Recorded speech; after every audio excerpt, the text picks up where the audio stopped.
In you I found my desire, a missing meaning I saw. After all these years alone, this spark has set my heart afire.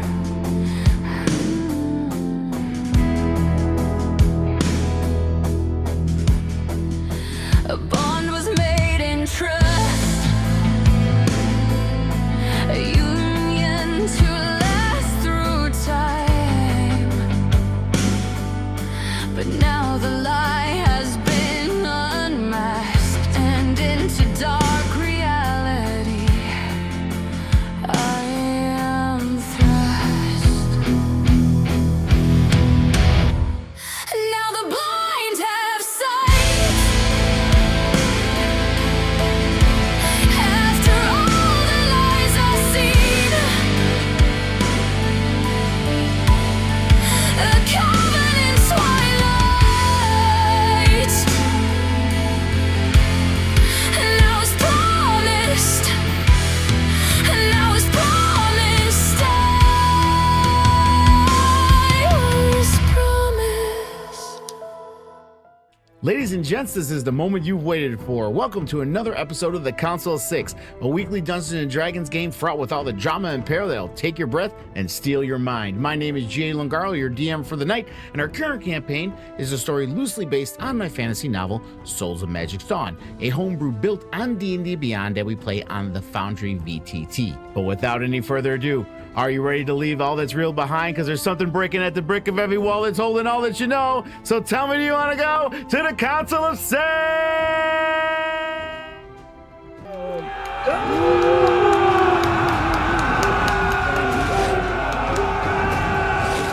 And it looks like everything's working the way it should. Real quick, can one of you check the stream, make sure my audio is coming through okay? I mean, the meter's moving in. Looks good on Twitch. The meter's moving in video. Or All good in on Twitch. OBS. All right, cool. So it is working. Okay, so I can close remote desktop. Make sure.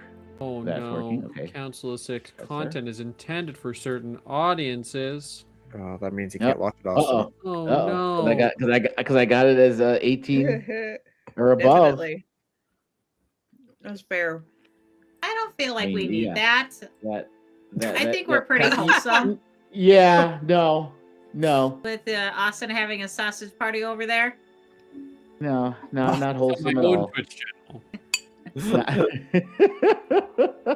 Oh, so we're back. Finally doing another session. I'm doing it remotely from another city in the Grand U.S. I'm in Charleston, South Carolina, excuse me. Charleston, South Carolina, in my glorious hotel room. Yeah, I just realized this because now I'm looking at myself straight on here. The TV is reflecting on the painting. Yeah. Yeah, but you can't really see a whole lot Yeah, of it. 'cause my fat You're head's in the way. Mm-hmm. Yeah, because my fat Yeah. head's in the way. Well, no. Well, yeah. Yeah. Listen, I know I have a fat head because my shirts are the necks always get stretched out. So, all right. So I guess we can get going. Not too much. I'm not gonna go into. I'm out in South Carolina. All right, there we go. That's where I'm at. Hopefully, I can go swimming on Saturday because it's supposed to be 80. Oh, that's gonna be cold swimming. Nah. South Carolina 80. It's humid too. Yeah, but but yeah. yeah. What? But what? No, it's fine. It's not relevant. Let's play D&D. No, Please. you gotta I'm heal sorry. people. Yeah, All I'm right, gonna so let's bleed out over this dragon over here. You want to kill Let's, people. dive I want to into- make friends. We gotta save people. Dive into People our- are dying over here. Dying. Let's dive into our recap. Pretty Last we bad. left off, our heroes found themselves thrust into one of the most harrowing battles of their lives. And it began not with a clash of steel, but with a death. Before a single blow could be answered, the ancient sapphire dragon Azul the Unseen had already claimed Gideon. Plummeting from the heavens like a god of ruin, before hovering above the battlefield with cold, terrible patience. What followed was a masterwork of cruelty. Azul turned his whisper into a weapon against Callie, dissonant whispers that shattered her composure and sent her fleeing. Then his debilitating breath caused devastation, killing scores of knights and orcs alike. And yet they fought. Turnit called down moonlight. Callie orbited herself in starfire and drew glittering blood from between the dragon's scales. Hope and Talos pressed the assault from every angle, and Beric, swollen to a giant's height and burning with fury, refused to yield, even as the dragon's claws found him again and again. But Azul was relentless. His breath, a barely audible shriek that built into a wall of concussive ruin, tore through the party like a scythe, dropping Talos, then Hope. And Beric, bloodied beyond measure, fell last. In his final moment, the great dwarf raised a defiant hand, grinned through the ruin of his face, and was gone. Meanwhile, Lord Sullick sealed himself and Isadora behind a dome of impenetrable force, pressing a dagger to her pregnant belly, and speaking of necessary sacrifices, with the calm of a man utterly convinced of his own righteousness, untouchable, unmoved, and waiting. It was Turnit who turned the tide. Lizardfolk Druid reached into the deepest part of himself and became something ancient and terrible, a living column of fire that walked directly into the dragon's space and burned him from within. Callie, barely breathing, seized the moment and struck with everything she had left. And when Azul pinned her to the earth with his jaws and offered her a place at his side as his captive bride, she answered him with a defiant oath, "For Duminos!" And a bolt of fire blazed down his open throat and killed him. In the silence that followed, Sullick offered an invitation to Morningstar and vanished with Isadora, leaving behind only the wreckage of the battle, a dragon's cooling corpse, and Beric's body on the ground. The party stands broken, battered, and racing against time. For if they cannot find a way to bring back their fallen friend back before his soul slips beyond reach, the cost of this victory may prove too great to bear. That's where we left off. Beric's dead, guys. Beric's dead. Hope is on the way. But yes, Literally. we are still Hope is on the way, dear. we are still in initiative. So there is it has been less than a minute since Beric has died. So this Dead, is something dead. that can be Let's see if we salvaged. can bring back. Revivify him. I'm trying. I gotta get over there first. Yep.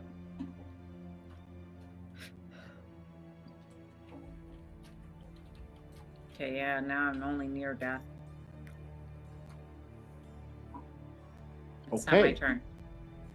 Let's open up the counter here. And it was Egarod's turn. And he stabilized Hope in his turn. So we'll end his turn. And I said it was you had until round.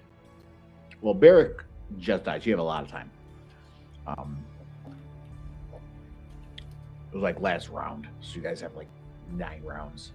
Beric's dead. Can't say anything, can't do anything. Beric, however, does Beric see any light in the tunnel? Is there anything happening in his journey to the afterlife at this moment? I think that there is just a series of the events over the last couple of months, kind of playing through the clashes with the different, the different entities that we fought, the people who have prided themselves as our friends that have turned on us, the kind of shifted loyalties, those kind of things like that are really playing for him. But I think the as that kind of like that light kind of comes closer to form, it comes in the form of the campfires that we would have sat around and chatted around in our travels. The peaceful times. Beric, as you're floating and you're sitting by this campfire, you see the skies darken. And like a black vortex is in the sky. And just slowly coming down from it, you see the curvy legs, female legs, and a black dress swirling around it. And she lands, as you have met her before, obviously, through your travels, and because of hope, you see Iran, the goddess of death, land in this dreamscape between life and death. And that's where we move on to the next person. Talos is also stabilized but unconscious. And Hope, who was just stabilized by Ergarad, and then Turnik healed her to bring you back from the brink. Okay, I'm going And you know to... your friend is fallen. The completely opposite end of the battlefield. Yeah, but I can dash there. Right, won't but be you able won't to be do able anything to else, but- cast this. Yeah, Yeah, but That'll I be can your dash action. there. So that'll be my action, is to dash to him. Any thoughts going in your mind, Hope, as you see Barrick dead, like not hurt, not like, oh, if we heal him we can save him, dead. I know that I see my goddess, and I know she's here to help me and make sure that we're able to complete our mission. So I am pleased to see my goddess here on our side to get everything going. I have faith in my goddess. I never understood the designers of the game why they would give death clerics revivify. It seems like a contradiction to me. It seems like a contradiction to me. I mean, it's not a death cleric spell. It's just a cleric spell. Yeah. Yeah, but but all clerics, no matter what domain they are, can cast it. Yeah, that's Yeah. what I'm saying. But in this case, necromancy. Yeah. Could bring Zombie Barrick back Barrick? as an undead zombie. If zombie Barrick was on the table, though.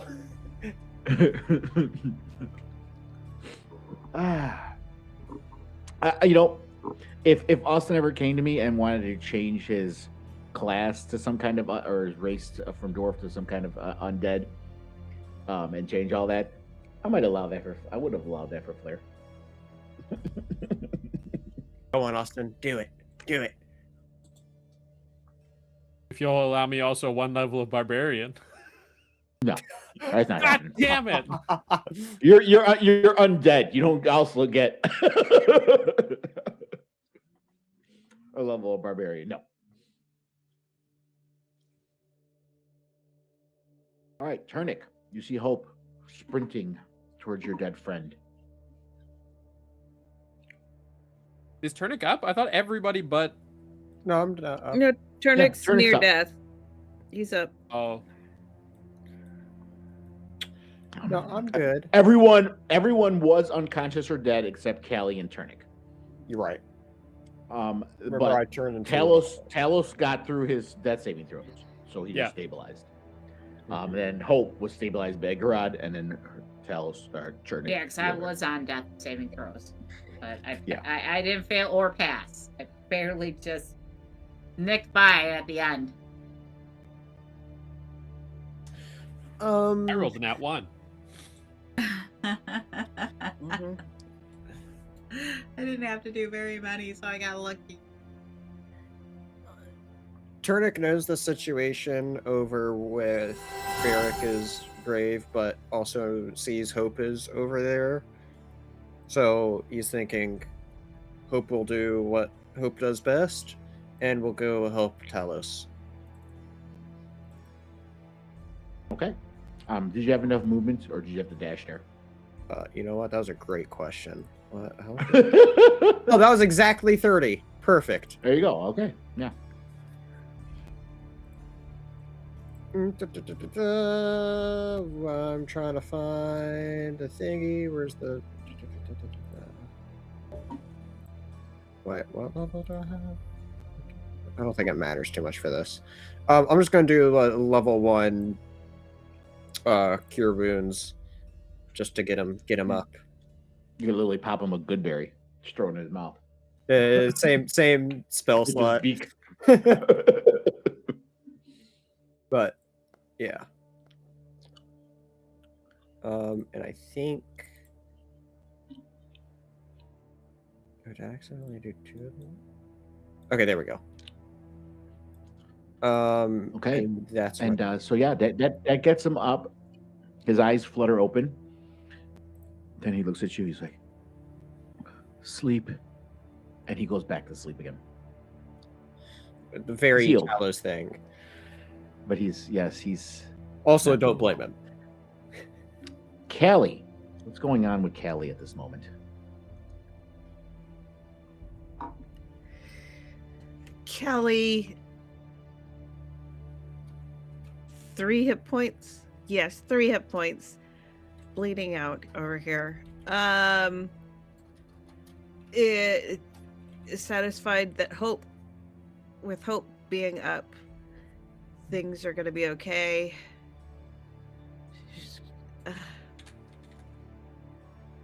She. I kind of mentioned it before, but there's obviously also scores of bodies everywhere. There's all the knights that came out, like a dozen knights that were all slaughtered. Like 20 orcs were slaughtered with that first debilitating breath. There's just bodies scattered all over this field before Castle Pass.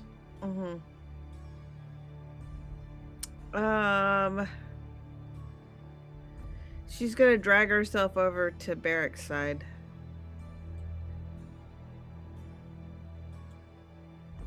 Do you need this potion or diamonds, Hope? I have enough diamonds on me at the moment, but after this, I'm going to be pretty wiped out. I won't be able to do this spell again after this without diamonds. Okay. But I have enough diamonds for this spell. Okay. And Callie will grasp onto Barrack's hand. Come back to us. We're not done yet. And I suppose I should end my turn. Yeah, come in. So not a good time to make a second wave of battle happen, right? Is that what you're saying, Hope? With the diamonds. Sir. I need Honestly, 3 much better use of the diamonds in this game. I'm just gonna be the one to say, guys. I have 300 Eggerod. of diamonds I need to consume. 5. It was a diamond worth. Was it? I thought it was worth a diamond worth 500. No, 300. It says on the spell. 300. Okay. Yes, it says on the spell 300. Yeah. So Eggerod, he's looking around the battlefield. Blood is on him. Everyone, if anyone looks his way, you kind of notice that his eye from the fight is not just swollen shut, but it's like an empty socket at this point too. So he lost an eye during this battle, and he's holding his axe limply in his hand as he's looking around. He looks up to the skies, and he sees you all with Barrack. He knows there's little he can do. And he turns and looks at the bodies of his orc kin. There's still more of the forces. Obviously, you guys they came with whatever. How many did I say? 500 orcs. So there's still more of them back there. So he's looking towards his orcs with some kind of contemplative. What do we do now? As he looks to them. Barrack, you see Iran land before you. And she reaches out her hand. What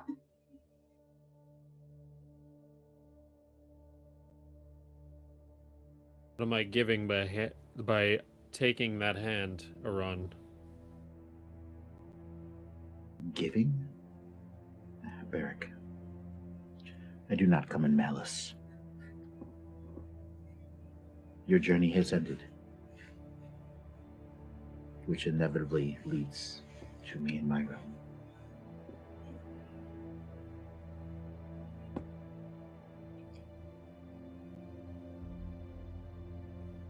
Show me.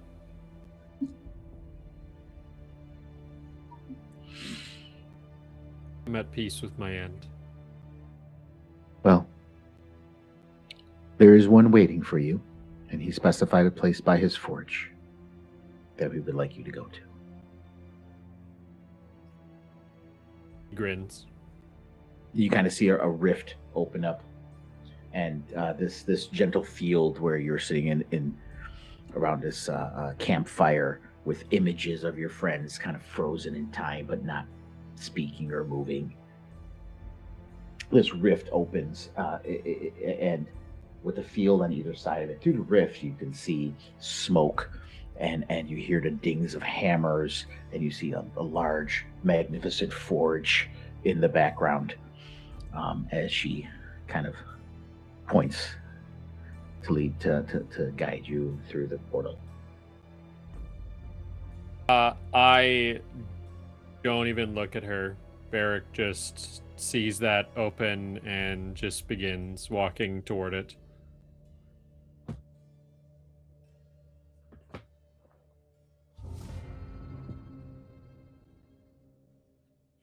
Still muted.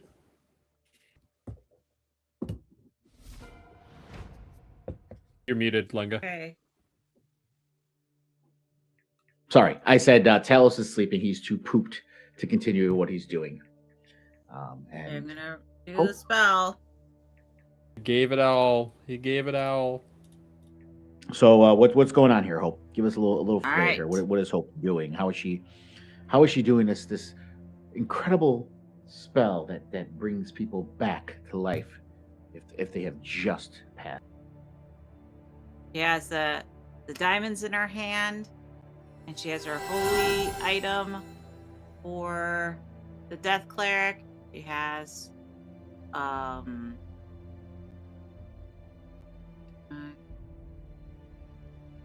inventory. It is a amulet of devout that she got from her goddess of death that gives me a +1, and I have the diamonds, all 300 worth of diamonds. I put it on his chest, and I start my prayer to bring him back and bring him back to us to finish what needs to be done. And As you're- it doesn't even have me. It had me roll, but it just heals the one to bring him back to life. Yeah, It doesn't yeah, ask that's me all. to That's do all. any It does. kind of roll. Okay, so there's no kind of No, roll there's I have no- to there's do no- to see if it works or not. Now we're revivify. No. Okay. But yeah, so your energy start to go, and it's this weird swirl of radiant light and dark shadow that starts to swirl around, and you see the diamonds start to crumble, and some of it was already dust. I think you had some diamond dust as well, and other diamonds, they all turn to dust, and they sparkle in this strange mixture of radiant and shadow light, and you see them start to go into his wounds. And it kind of does that. I forgot the name of it, but that Japanese art where they put the gold in the cracks. Tsugi. In Sugi, thank you. And it kind of gives you an idea, like this glittering diamond dust going through all of his That is wounds. so cool. As it's, That's so sick. uh, Somebody be part of this right now.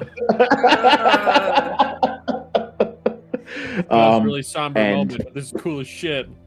Yeah, and you can feel the energies of your spell working through him.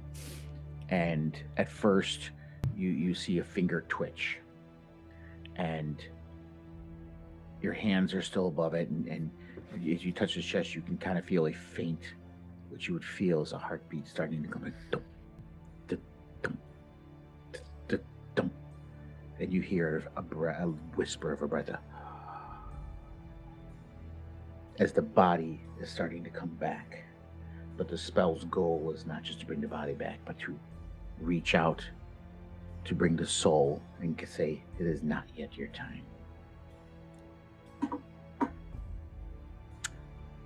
Turnic. Well, Turnic knows Talos is okay and knows Sir Gideon has been dead and is a lost cause. Here comes to revive the dragon. Great idea. Let me make sure I have. No. I'm joking. That is no. I'm gonna dash over and just join the circle around Barrick.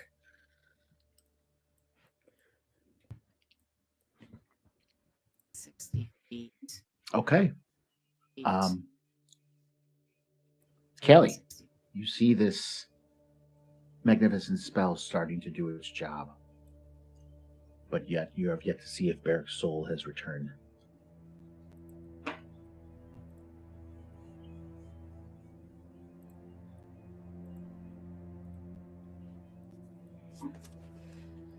She's gonna grasp his hand with both of her hands now, and just put her head down and just say, "Come back, Barrick, please. We need you to finish this. You're not done yet. Come back to me."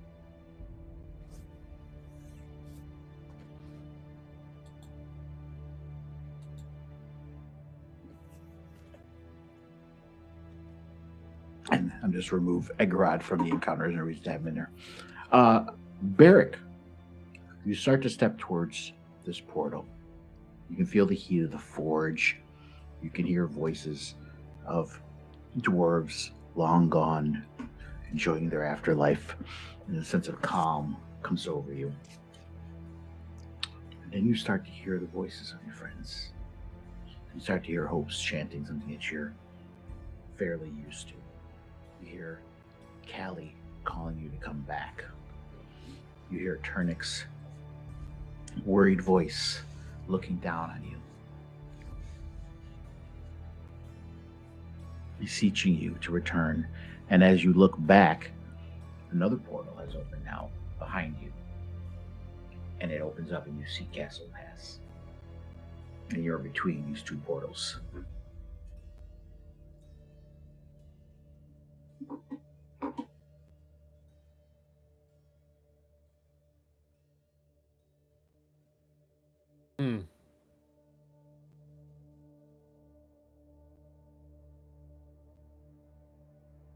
There's a sense of comfort in both directions. There's quite a sense Really of gonna comfort in leave both Kelly directions. alone?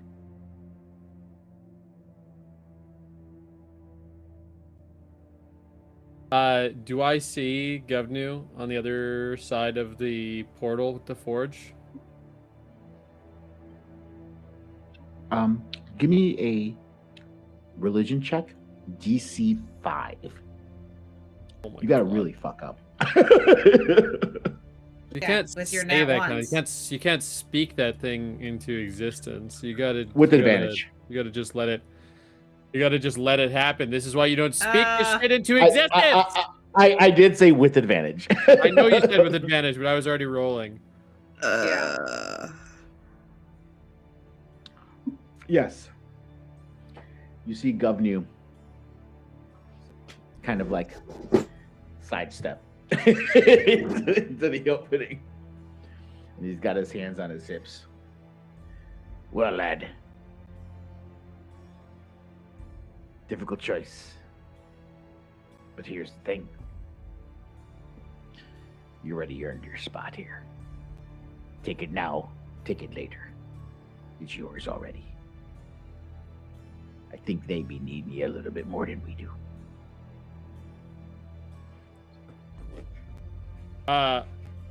Hearing that, he's gonna take a moment and he's going to just he's gonna close his eyes and he's just gonna breathe in real deep and just inhale the brimstone of the forge, just the fire and ash, and just savor that sweet taste. Is I'll keep that for later. And he's gonna turn around and he's gonna walk to the other portal. And Govnu goes, swing that hammer good, boy. Swing her good. And you hear that voice recede as you go through. And as you walk through, it turns to bright white. You can't see anything. and then it dims to black, and your eyelids flutter. And you can feel the pain now that you have been through with the 1 hit point coming back. And I think now's a good time to take a look at this lingering injury table. Oh yeah, for sure. All right. So let's see here.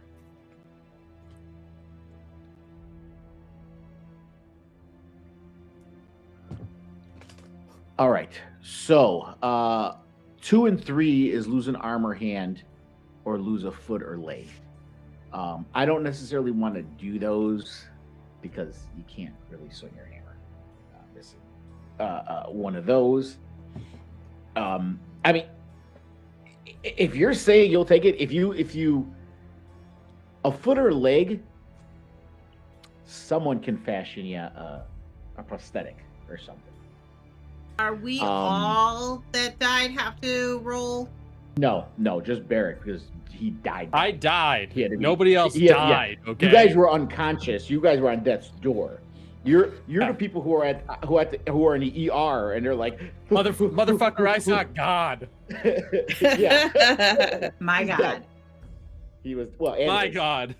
But my God also. He was dead. He was brought back from the death. You guys were just unconscious on death's door, but It's you so didn't sleepy. die. It's so sleepy, guys. So that's why he has to do that. So if you want to keep 3 for a foot or a leg, we can do that. Sure. Sure. It just does things like you fall prone if you use the dash action, and you have disadvantage on dexterity checks made to balance and stuff like that. Now your speed on foot is halved. I won't do that. I'll say you lose 5 feet of movement. But you look really cute when you hop around on one foot. You're way too nice on this lingering injury table. Well, hold on. These are going to be lingering as in permanent for the rest of the time your character's around.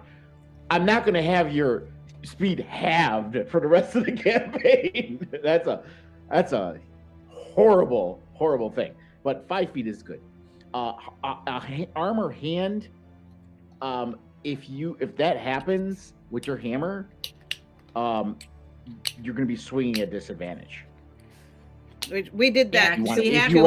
If you want to keep that on the table.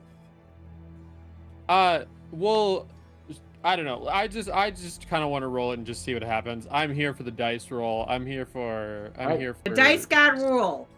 Yeah, I'm an aficionado and appreciator of natural ones, my friend. So, as I think we all know at this point. Well, go ahead and roll let's that. See the D20. the dice gods. It's a D20. D20. 20. I gain an extra arm. You got out so easy. You have a minor scar. So this is a scar that's going to be for the rest of your life. Yeah, I'll let you decide for sure. Where scar is. I got it. It's 100%. Like, you know, people who survive like shark attacks and they have the puncture marks. It's 100% that. But, like, with a couple of the teeth that are like a couple of the marks, it's got like a bit of a drag to it. Yeah, 100%. I got fucking chomped by Azul the Unseen. And I died about it, and I still get to live to tell that tale. I'll let you keep some of that glittery diamond in there still, if you want to. It's Kintsugi! Yeah, amazing. Who said dying is a bad thing, guys? Lots of upsides. And as a 14 to 16 would have been a festering wound, so you got to. The dice gods. It's all about the dice gods. What a time to roll a nat 20. Right? Hey. I get fucking Kintsugis. That's genuinely is probably the best thing that's ever happened to me in a D&D game, and I've had some pretty great times in a D&D game. You got to keep the Kintsugi because it was a nat 20. So. Yeah, sick. Yeah. As I come to, and it's not like a sharp like inhale. It's not like a snap awake. It's just kind of like a opening of the eyes, and I see everybody standing around, and then I kind of like loll my head over to the side, and I like feel every bone in me just like in so much pain, and I just like look over and I see Azul dead on the ground, and I look back at Callie and just like, nice. Kind of climbs up you because at this point she's basically not got a lot of strength. I was gonna say, also technically I still would be enlarged. By a technicality, I would still be enlarged. Oh yeah, because that doesn't. Well, I don't know, but it's death though. It wasn't unconscious. It is death. But it just fades after a minute. I don't think that it's going conscious. Anyway, whatever. Regardless, Yeah. it wouldn't be much longer. But I don't actually remember how that works. I'm back. Hi. Mhm. She's just gonna fucking kiss you. Full on. On the I give On her a the lip. smooch back. I give her a smooch back. And then I look back at Turnic. Your turn. Come here. Come here. I'm removing myself from this whole thing because I gotta do massive healing and try to get people back up. So yeah, you guys have fun. I'm out. Thank you, Hope.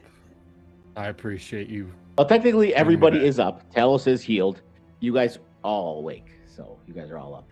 Yeah, no, I'm prone. 100%. Yeah. I was gonna lay here for a second. Yeah, me. I gotta do massive healing once Yeah. I get released from this roll shit. It's still my turn, Lunga. Yeah. Yes. I I mean, we could end initiative actually at this point because you are Sick. back. Well, Yeah. either way, I'm using my second wind.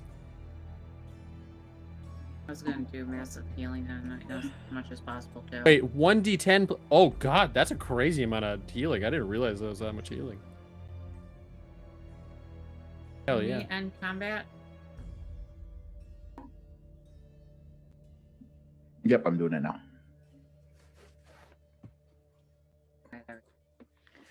Yeah, Callie's just resting. Here's like do healing, guys.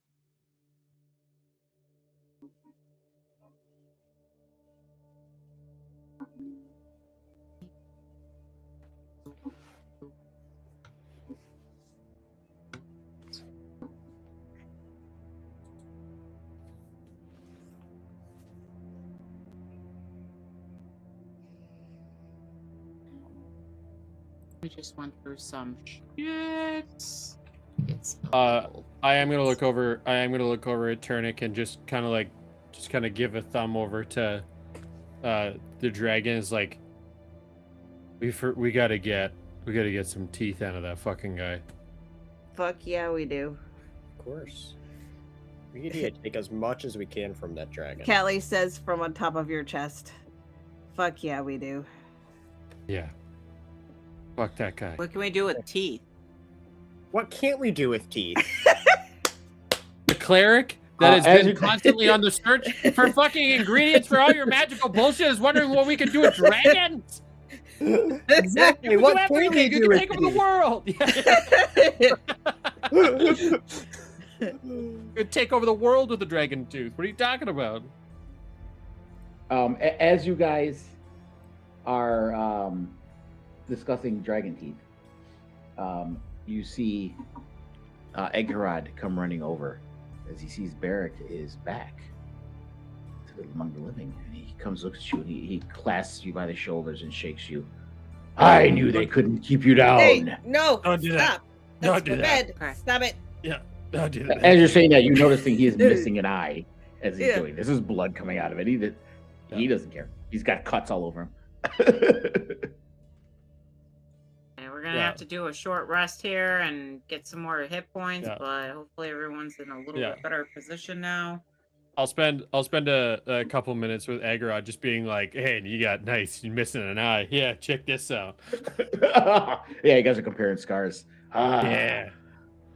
But I am now called Eggerod One Eye. What are you called? Barrack Sparkly Side?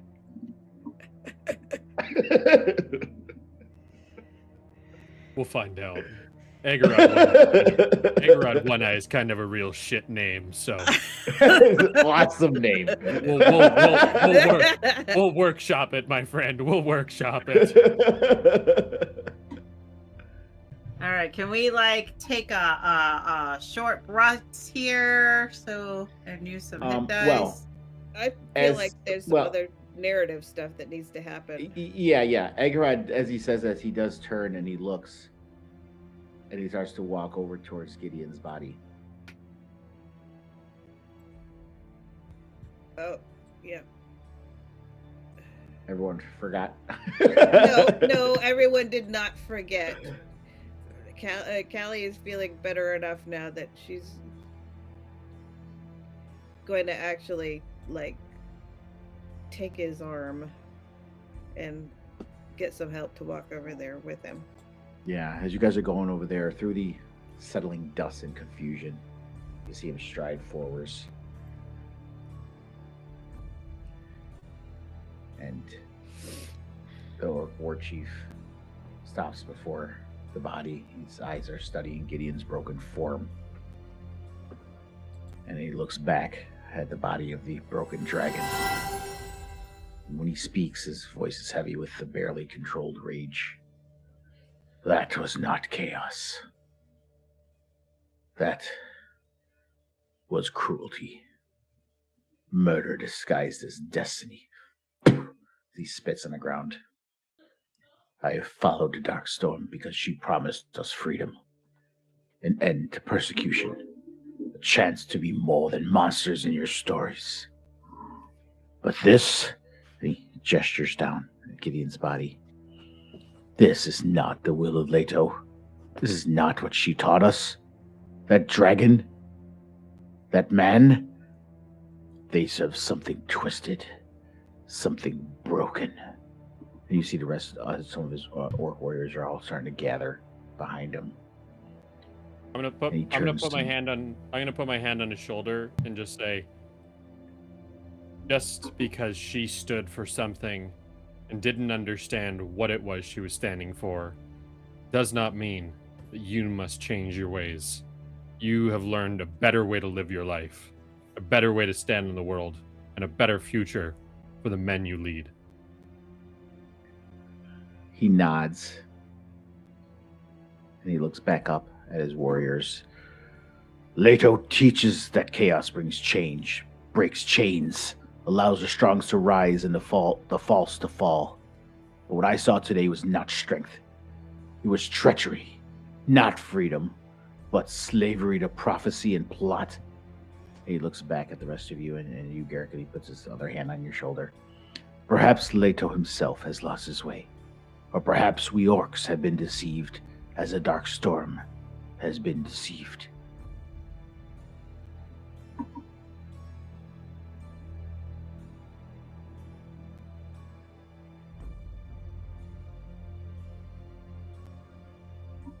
Yeah, and Callie just kneels by Gideon's side at this point. You see the doors of Castle Gate burst open as Sir Aldrich, the knight you met when you first arrived, comes running out to see his fallen general and leader on the ground. And his sword is drawn. Unlikely heroes, you travel with orcs. You brought the woman Gideon loved to him, and he dies? Explain yourselves, or but a God's Isle. And Eggerod turns on him immediately. You'll what, knight? Blame those who tried to save him? We all saw the dragon. We nearly perished ridding Castellamar of this and this world of his vile existence. We all saw the traitor on your battlements. Your lord, not ours. You see this knight and orc stand chest to chest, both of them breathing heavily. Agorod is at least a head of height over Aldrich, but the brave knight is unintimidated and stands his ground as they're staring each other down.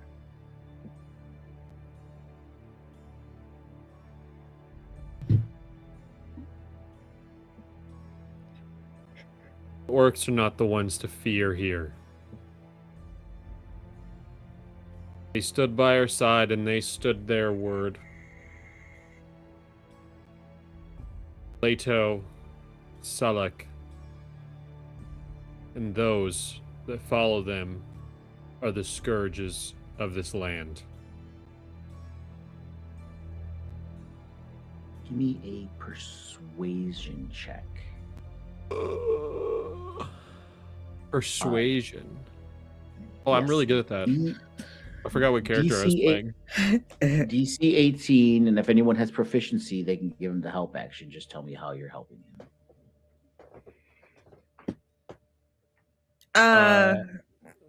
Talos does. Okay, yeah, Talos does. Technically, I do too. He's sleeping. Oh, you do too? Okay, I don't have to I roleplay. do too. Talos. It's highlighted that I have proficiency in persuasion. Okay, if you have proficiency, Insight and persuasion. tell me how you help Varric with these words to persuade Aldrich, I'm assuming. I was just gonna say you may have proficiency, but what is your argument? And you are persuading here, not intimidating. Keep that in mind. Yeah.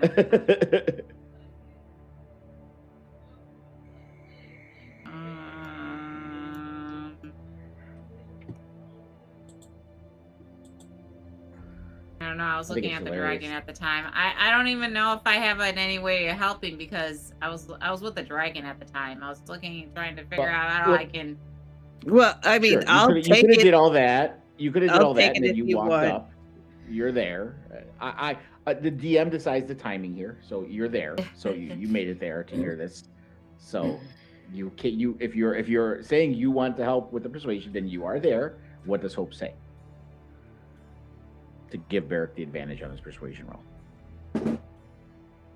He's not going to lose it because of what you say. Just roll play your character.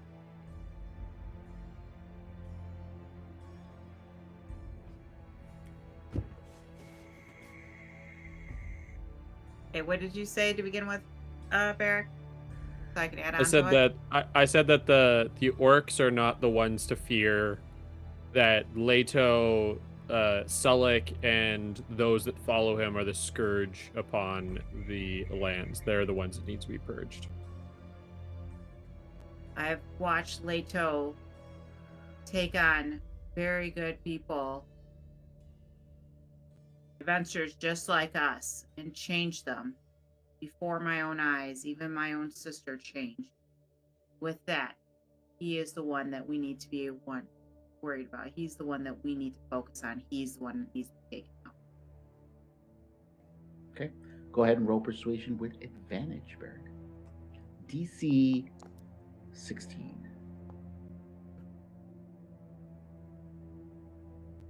Why did I have to get a cool scar?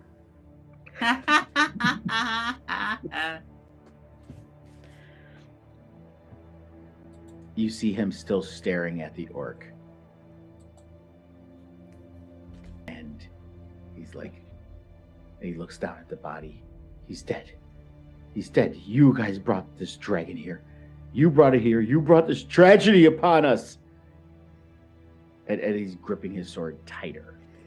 There will be another chance here for people to intervene. No. Sulek rode that godforsaken dragon here. Callie will stand the fuck up. Yeah. Oh, this is an intimidation roll. Walk over. No, It's a lightning strike, is what it. no, it's not. It's not. Tears are streaming down her face. Leto and that motherfucking dragon have cost thousands of lives across 2 continents. You were betrayed by Lord Sulek. We were betrayed by Lord Sulek. Isadora was betrayed by her own uncle. He has taken her to the Morning Lands. She was trying to bring something new and beautiful into this world. These orcs are the proof that they could be better than what we feared they could be. Mark. Me, not our elder. Yeah. But do not let Gideon's death have been in vain.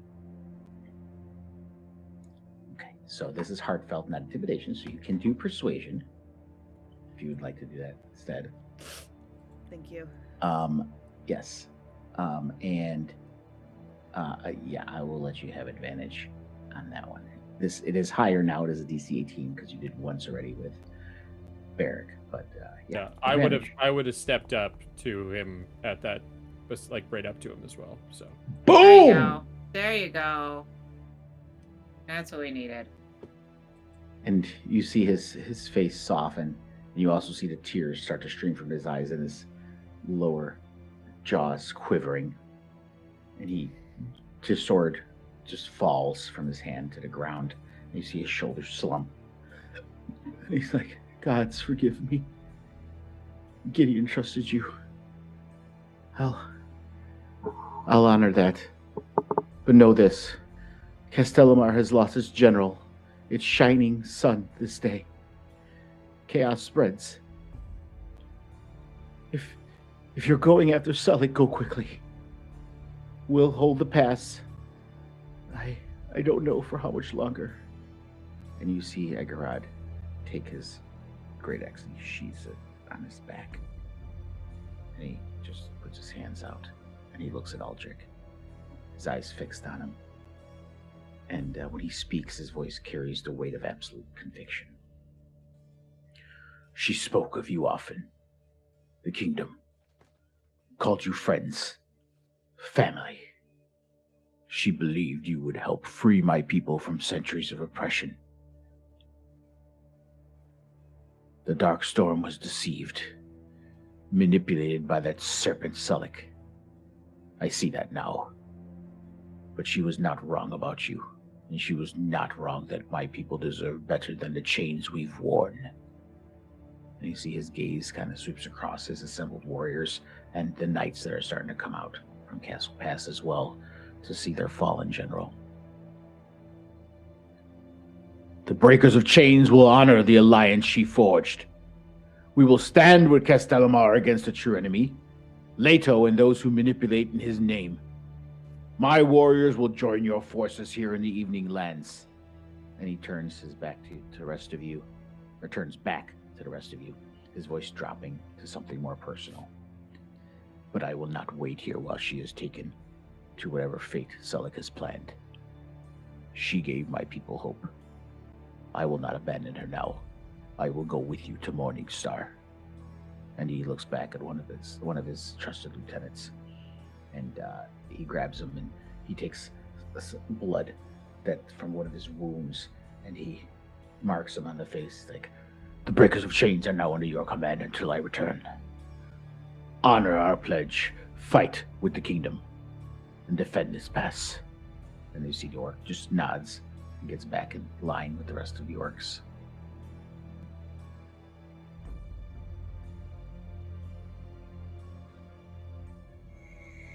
Egarad's coming with us? Yep. Yes. The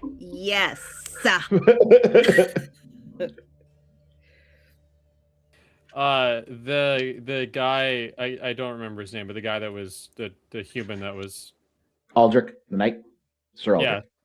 Yeah, he was saying that we're the ones who brought the dragon here, and I'm just gonna like he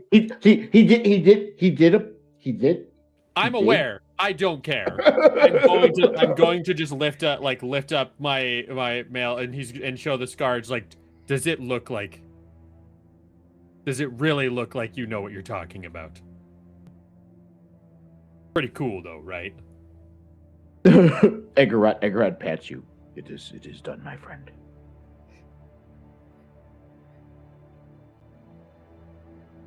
Short-sighted humans. You see the rest of the knights starting to gather around the body of their fallen leader. And it's kind of like in 300 when they all came around Maximus, and you see them raise his body and start to carry him. They put his shield across his chest, and you see Dawnbreaker, his sword, also laid on top of the shield with his hands like this as he starts to carry him back into Castle Pass.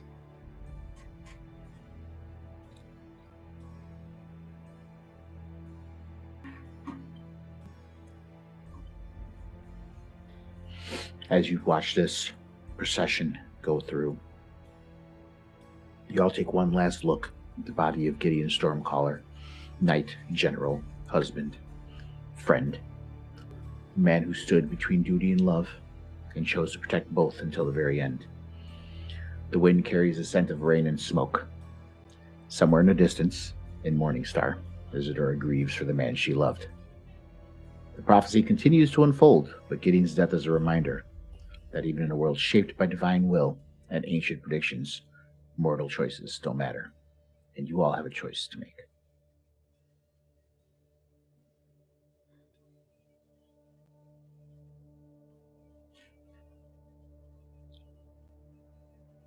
My choice is simple: kill.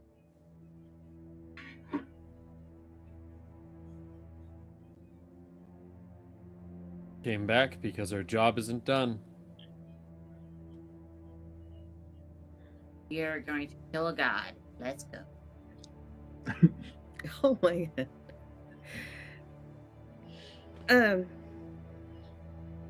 There's a few steps you need to do before you get there, like, I don't know, save Isadora. Yeah. At the very least. Stop the Crazy Harbinger from witch. being unleashed, you know. Listen, we already didn't kill one god, okay? But yeah, so you guys know you gotta get the Morningstar. There are a few options, obviously taking the long way the way you got there originally, trying to go up to the north of Castellamar, hop in a boat, go all the way across to Nine Zaru and trek. Callie does have her sending stones for Captain Phineas and the Sapphire Hawk airship to get you there. Talos isn't here, but I have a feeling since he has his new shiny teleport spell, he would say, I can try to teleport us there, but it's not a perfect science if you or teleport us somewhere near there. Mhm.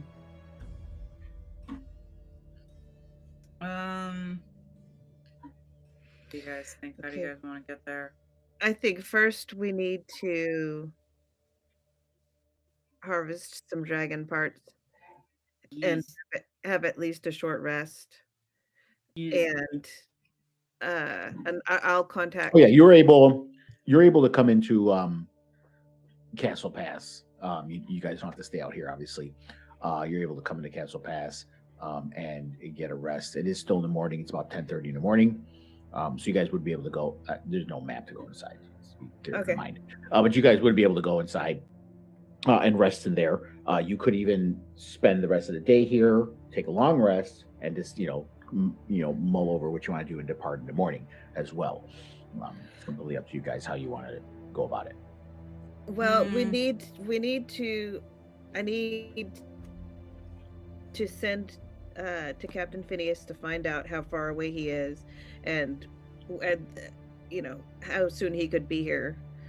That would probably be the best idea of way to get there. That's the first thing, and then the second thing is I'm going to ask Hope if she will please send to Azrael to let him know that we were betrayed by Sullick. He brought the dragon, and we defeated the dragon, but Sullick took Isadora to Morningstar. Those are the points that need to be gotten across. Okay, well, let's start with, can we do a roll or something on what we can harvest from this dragon? Yeah. If you guys want to deal with the body here. Yeah, we do. We want to deal with the body while it's still fresh. And harvest what we need from it. Let me do a little research here. I mean, I can say you harvest this, harvest that, but I just want to see what goodies you could actually get. Yeah, Callie needs at least one tooth. She's going to make beads out of it. Yeah, the teeth are obviously something you can do.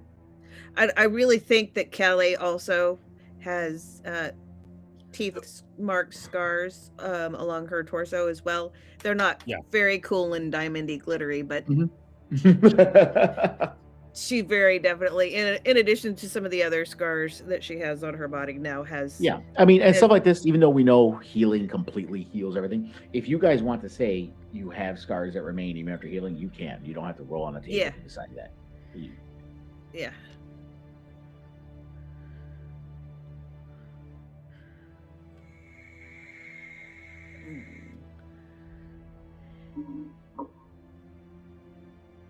Yeah, so whenever Callie's in the process of harvesting, you can see through the rips of her in her dress, the pink kind of scars as her muscles move.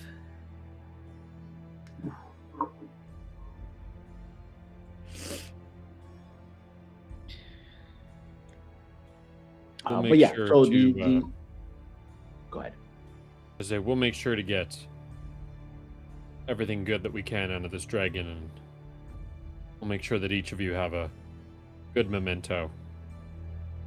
Maybe even a good blade to go with it.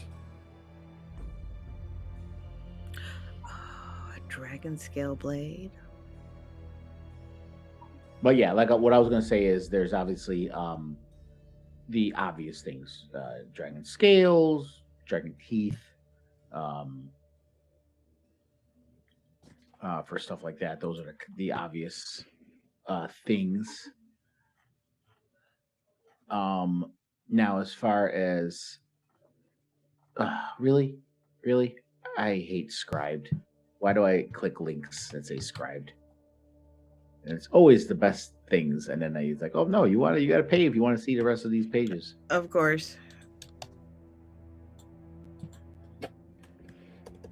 GM Binder has a really good dragon harvest thing. Yeah, I tried going there and it wouldn't load. Oh, really? That was the first link I was going to, yeah. And it was just, I got the whole wait or exit because it wasn't loading. Do you have Fitzban's Treasury of Dragons on D&D Beyond? I saw that too. And I don't think I do. They don't have like a but they got unpredictable magic things or something like that. It said.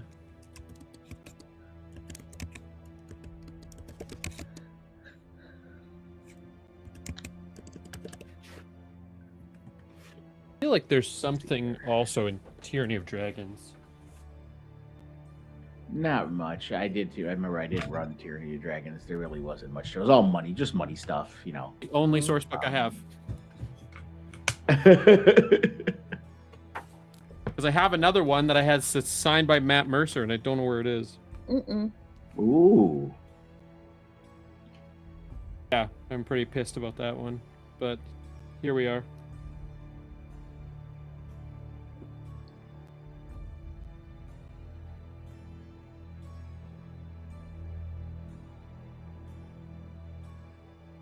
I guess I do have it.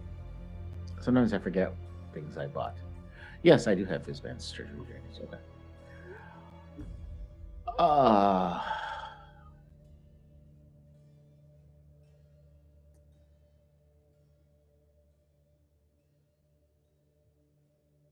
There's dragon lairs, dragon's hordes. Dragon bones, dragon horns, dragon wings. but I don't know. I don't see nothing here about what it does. Dragon fangs, dragon claws, dragon teeth. Well, are we G- thinking GM of, binder blood. open for GM binder open for me. we're Yeah, thinking of that's what spending the I- night here, at least in town anyway, for at Dragon least Yeah, a good yeah. rest? Well, I mean, we can say that we're doing something with that, and Yeah, so the teeth can be made into arrows +1, but someone has to have woodcarver's tools to make arrows for stuff like that. It says they have approximately 40 harvestable teeth in its mouth, and each one is worth about 2 gold pieces. So you can sell them for that much, and then I do a roll to see how many of those teeth you can manage to yeah, get. they're worth about 2 gold pieces or some mad street cred. Yeah. So I'm gonna. Callie has already said she was going for the teeth, so I'll roll. I'll roll for the teeth. Talons has wood carving tools. He has that. So Okay. so he can do that. I mean, we got all manner of blades and all sorts of shit. So He has 27 teeth. So Talos can, because he has the whatever requires wood carving tools, he has that. So he could make whatever would benefit him. With fangs, with the fangs, they have 4 fangs, obviously. You can make dragon fang javelins, which are unbreakable. Do you need something for that? I would assume, yeah, wood you would have carving to have again? some kind of. I don't know if it'd be wood carving. I mean, I would think it would end up going to wood carving because there's no bone carving or anything like bones, because fangs or teeth are similar to bones. Yeah, so But yeah, I would just put it Talos under. I will would be just able put it to be under. the one to make any of the weapons. I don't know if Barrack has stuff for like wood carving and stuff for making weapons out of bones. He's a smith. I Okay. do nothing but make Metal. weapons. Okay, Metal. but that's metal. That's not bones and No. Teeth is fangs, and teeth are made out of teeth, and teeth are like made of the same stuff as bones. Bone. well, again, deal it is said just- wood carving tools, so that's why I was saying I wasn't sure. Yeah. Claws. Everyone knows you can kind of make daggers. Normal sized daggers. Dragon claw daggers. I definitely want to make for that. daggers. As far as the fangs, I'm assuming you guys are like trying to scrape everything you daggers. can off this guy. So with the fangs, you guys managed 2 fangs. Someone keep track of this, please. Okay, so the teeth was 27, 2 fangs. Yeah. Let's see. So the claws. The claws I want to make daggers with them. Yeah, the daggers are also unbreakable.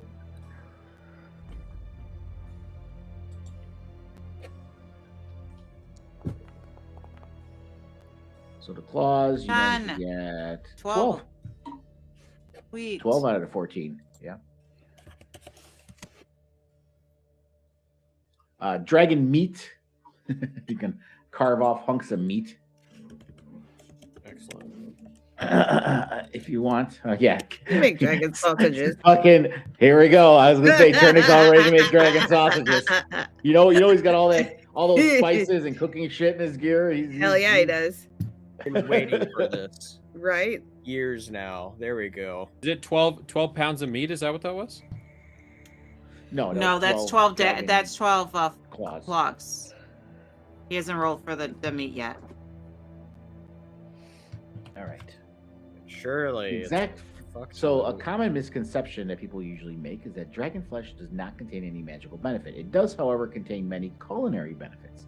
The exact flavor differs depending on the type of dragon it was taken from, but anybody that has eaten a dragon steak claims that it puts the most exquisite aged beef to shame. There are many royal cooks that would pay a high sum for just a pound of this delicacy. And it's ancient That's as the convenient. highest one. 8d12. Each pound of meat is worth 2 plus rarity of the dragon in gold pieces. I don't know what I would. I don't know what I would put in the rarity of dragon. What number that would be? I don't. Turnic is not one. Well, it's tiers, isn't it? So it's like 1, 2, 3, 4. I guess. it's like Wormling is 1, young is 2, adult is 3, ancient is 4. Tier 4 dragon. We for rolls 14 or expanded legacy 2014. 24. Yeah, legacy 2014. Okay. The new one now is now 2024 is called 5.5e. That's the new name for it. which is horseshit. You know what? It is, but I would rather call it 5.5 than call it 2024 or 2014. That's That annoys true. the fuck out of me. It does annoy the fuck out of me, but they also this is another 5th name they've given it. Just pick one. because they can't make up their mind. It was one D&D, and now it's not. All right. So what I would assume, Turnic, you are the one trying to carve up this meat. I'm assuming Turnic would be the first one to think about. Absolutely. Do you want to roll the 8d12? 8d12. Yes, that's how many pounds of meat you get. All right, let me see if I can. Yeah. 8d12. Yeah.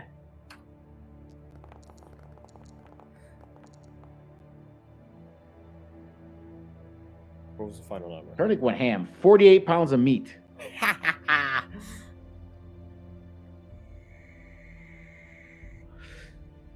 I picture while Barrick is still trying to, looking over to buy his dragon, still, coming to terms with coming back to life. His scar. I could see Turnic carving up this dragon and like grabbing at Barrick's bag of holding and like dropping a bunch of dragon meat in there. No, I'd be standing there and kind of like off into space as I'm just holding it open for Turnic to just use. Not even realize what you're doing. I'm well aware of what's happening. I'm just choosing to, be in my own head about it. All right, dragon blood. The blood of an ancient dragon is one of the most powerful spell reagents and potion ingredients in existence. Even besides its use in the birth of half-dragon soldiers and other rituals, legends told us among children and junks and not hammered. Most common use of potent dragon blood is to make potion that can imbue a drinker with the same strength as a dragon it was taken from. The blood can be used to make potions of dragon strength. Ooh, yeah. Definitely want that. I have lots of vials. Each so I liter can of blood save up all is that. equivalent to 1 pound. To drain the blood, you require the harvesting kit and some containers, which I think Hope still has both. You can also improvise some tools. Roll the amount of liters of blood in liters using final table. So I can roll the blood liters, but it's still going to be based on how many containers you have, Hope. I have 19 flasks and 44 vials. I bought a shit ton of that stuff. Fucking Or vials. because I was going to be making potions. Now I got to Google how many vials are in a liter. I got 19 flasks too. How many vials are in a liter? I'm going to assume the flasks are a liter. That the flask is a liter. Big ass flask. Not really. If you think about a liter bottle of pop, it's about that big. That is a 2-liter bottle of pop, my friend.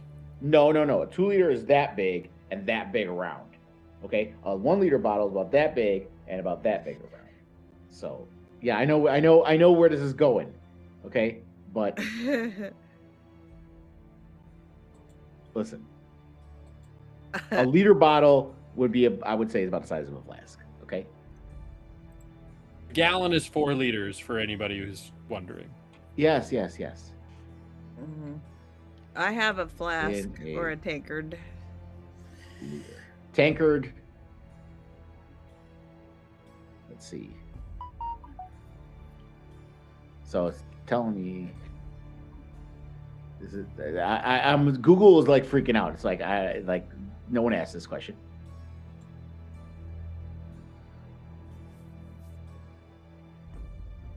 Okay, how many milliliters in a vial? That's, I guess, the easiest way. 16 milliliters in a cubic inch. That's a cubic inch. That doesn't tell me anything. That would be like a 2 that would be like milliliter a vials are syringe. used in hospitals. Okay. Yeah. So 2 milliliter vials. That's not a lot. I mean, it's a ton. I mean, I'm sorry. It's a ton. This would be the equivalent of like 10 milliliters. Yeah. This- So, I mean, the 2 milliliters is a little small. So I would say it's probably about a 6 milliliter vial that she would have. I your feel average like we vial. could just yell into the to somebody like, go grab some buckets from inside the door. Really. We gotta They're mourning Gideon right now. I don't think they're worrying about you guys harvesting this dragon's body. Well, I I mean, died too. what do the orcs have? Come on. Yeah, go. We are- orcs, listen. come on. I'm giving you guys a lot of shit here. You're using the containers you have on you. Hey, Right. go get some buckets. I'm filling my tankard with it then. My tankard / flask. I open up the bag of holding. No. Anyway, let me roll for how much. I think Cope is already like putting Dragon Tooth Dagger in the chat. What the fuck? Anyway. Well, that's what I found. I figured I'd grab an item that's already existing. It's easiest to use instead of creating an item. Well, you still got to make Right. it. So slow down. Oh. It's still got to be made. We got to wait till Talos goes back to do it anyway. What are you talking about? All right. So he's gonna do the wood carving. It's easier which is just to grab closest it thing from the to pit and make the dagger with. Bone carving, wood carving, I figure is the same thing. So Talos has got to be the one to try to carve these items. All right. Jesus, 8d10 plus 20. What the fuck? It's ridiculous. Ancient big ass dragon. Yeah. You didn't think that we were gonna fight a dragon and not immediately fucking pillage it for everything that it has. We have no shame. My problem Yeah. is my problem is ADHD. So I like Vengeance, I like trying to do motherfucker. 73 fucking liters. Jesus Christ. Yeah, no, okay. So all 19 of your vials are full. Okay, dragon blood. Of dragon blood. Callie, your flask is full of dragon blood. That's another liter. Okay. That's 20 liters. And you can fill all your vials too, Hope. You know, you're not going to be harvesting shit. I don't know what you're going to make shit in because you just filled everything that's with dragon blood. Now you're going to have to buy more to make stuff to put it in too. You know what? I'm only gonna use the 19 flasks for the dragon blood and use the vials for making potions because most of my potions listen. require vials. Consider it a win. You guys got, with your 19 and Callie's 1 flask, you guys have 20 liters of fucking dragon blood. That's a lot of fucking dragon blood. Yeah. Okay. That's a lot of dragon blood. That's a lot of blood. It's a big dragon. Yeah. It's because he's an ancient dragon. That's why. Yeah. Fucking GM binder. Why is this cut off? It's like half of the fucking PDF is cut off. Okay, I'm just gonna use my flask. And then you're gonna tell me to support GM binder? No, I'm not gonna support GM binder because this fucking PDF looks like shit. Let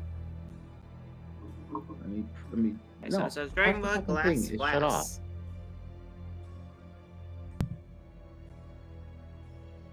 Ooh, very All right, cool. let me see if I can read this here. Yeah, it's the whole dragon scale part of it is cut off. Mm. Save this in my thing. Copy. Save this in the description.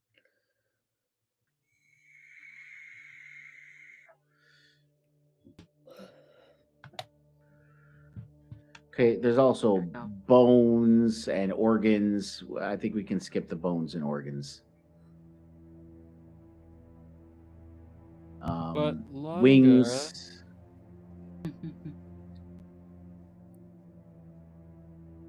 Cloaks, you can make dragon skin cloaks out of the dragon wings, basically. It's just That sounds pretty. cool. And it is a sapphire dragon, so it is kind of sparkly. You know, it's bluish and stuff like that. Oh, so we're harvesting the wings too. Yeah, if you want to harvest the wings. Yeah. I'd love to have a cloak like that. You guys were fighting him, and there's a bunch of holes blasted into it. Callie blasted 2 holes into his wings with her spells and stuff like that. So I would say you guys got enough leather to make like 2 cloaks, if you want to make cloaks out of it. Mm-hmm. And I really want to know what this thing with the dragon scale says, but it's fucking cut off. But I know you can make dragon scale mail from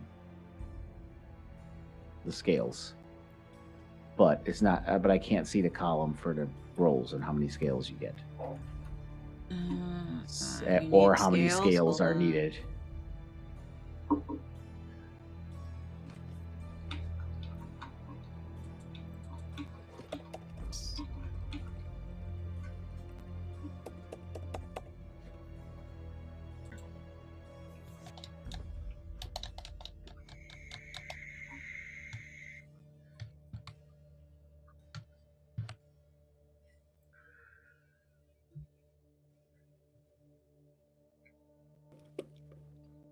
Okay, so there's about 30 scales to make a dragon scale mail. Sapphire dragon? Yeah, it's a sapphire dragon.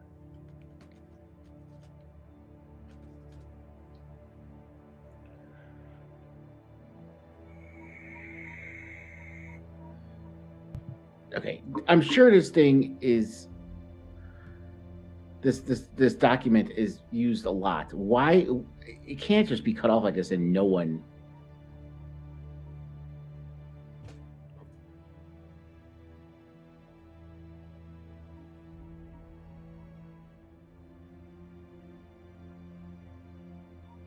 did anything yet. But all right, so we will just I will just figure out my own role for it.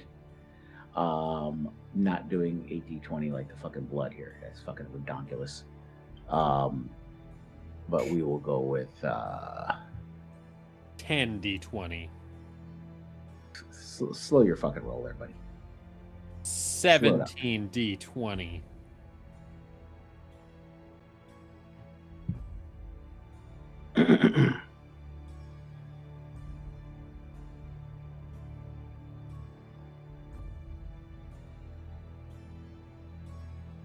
Okay, we'll do 8d10.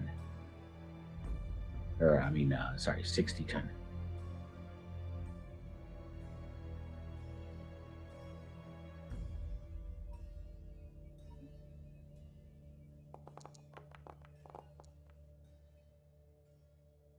$38 dragon scales. So you got enough to make a pseudo dragon scale mail. And have a few left over.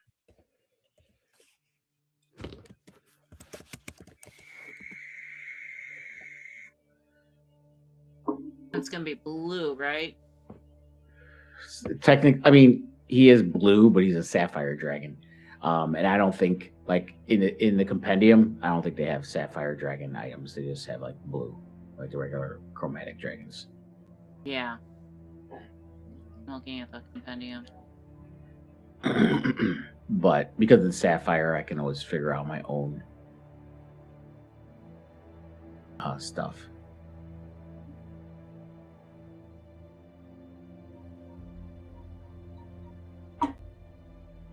I mean, Let me see. What's up? could we just theoretically offer the remainder of, or the majority of this corpse's value to the town in exchange for being outfitted in some capacity? Or were they gonna help us be outfitted? This isn't a town. It's the fucking kingdom of Castellamar. But Sure, but I'm just saying. I'm just saying, like, 2 people in the city that can use it. Yeah. Would you like give them the stuff and see if they have the things you can make out of it and have them outfit with you instead? No, I Is that mean what you're like, saying? one, if like how much of this shit are we really gonna want to be lugging around? Yeah. For one, and two, like I feel like yeah, there's gonna be a bunch of stuff that we can make out of it. Like, sure, we can make some Dragon Tooth daggers and stuff like that. Like, that's all fine and dandy. But like as far as a lot of like the blood and the scales and the bones and like the rest of it obviously have an immense amount of value that we are not really going to be able to do a lot of shit with. So can we say like, hey, here's the rest of the dragon, or here's most of the dragon? Do you guys want to give us? I mean, it's the give us Kingdom of something for it? Castellamar. They'll have a lot of shops, a lot of stuff there. So I would say a majority of the stuff that you could make, might probably be shops that have those things. But Yeah, so, also, like- we got to keep in mind, it wouldn't be one for one because this is a sapphire dragon. It's not like there's sapphire dragons everywhere. Ancient sapphire dragons. Yeah, So it would most be of the like comparable creating- stuff would be blue dragon. Right. Okay. Slow down again. How often do you get a fresh dragon corpse dropped on your fucking doorstep? This seems like a good omen. Three of them. A boon. A He's like wonderful three of them. boon to the city in which we Country. handily handled for them. Handily. Mhm. Yeah. Yeah, No, I'm sure. it's our story. We Sure. won. We can tell whatever story we It's want to, true. Callie.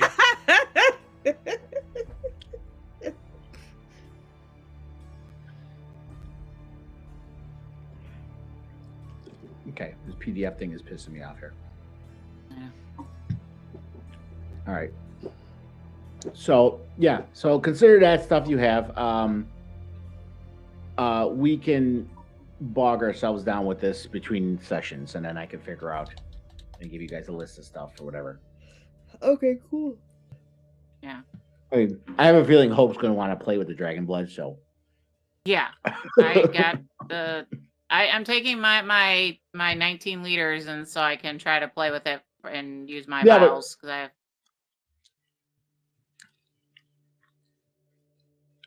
how much does a liter of liquid weigh?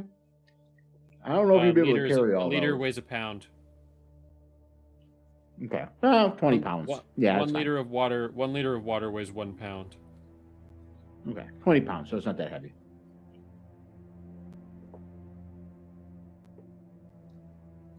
So there I you do go. have There's your harvesting. guys. 14 in my strength, so it's not great, but it's not terrible.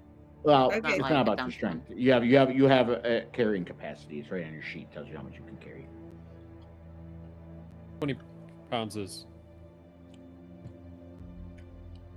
20 pounds is not that heavy. I mean, that number is used by calculating your strength and everything like that, but you have a carrying capacity. You don't have to do the math. Okay. It depends on how many lat raises you're trying to do with it. After Sure. a while, Yeah. after a while, it's really heavy. Yeah. Yeah, for So, sure. As far as continuing on, are you guys gonna stay the night in Castle Pass, or Well, I would Um, very much like for Hope to send a message to to Azrael? Azrael Yeah. before Which we're making gonna that do that. decision.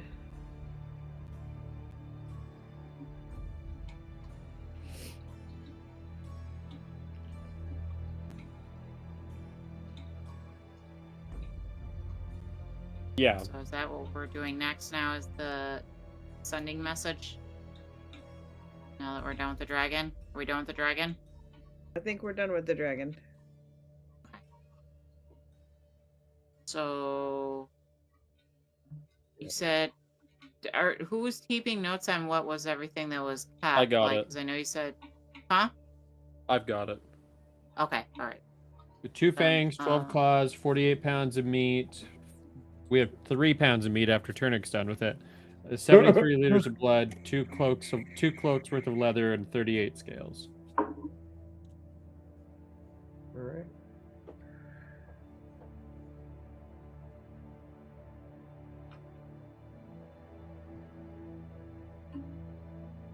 Okay. All right. Now let's go ahead and go to. Are we going into this? Can we go in there? Now that we're down It's to Dragon, can we go in theater there and of clean mind. up? No, there's no, Okay. yeah, there's no map. It's theater to mind. So tell me in your 25 words the message you sent to Ezreal. Come on, Callie. Let's figure this out together. Okay.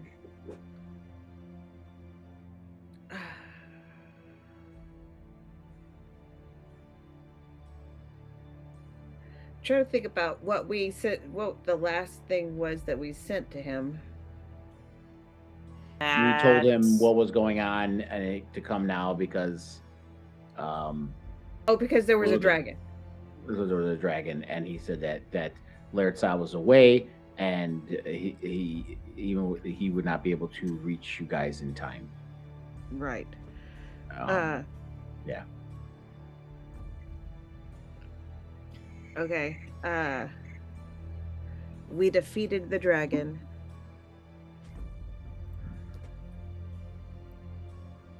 Sullick took Isadora to the Morning Lands.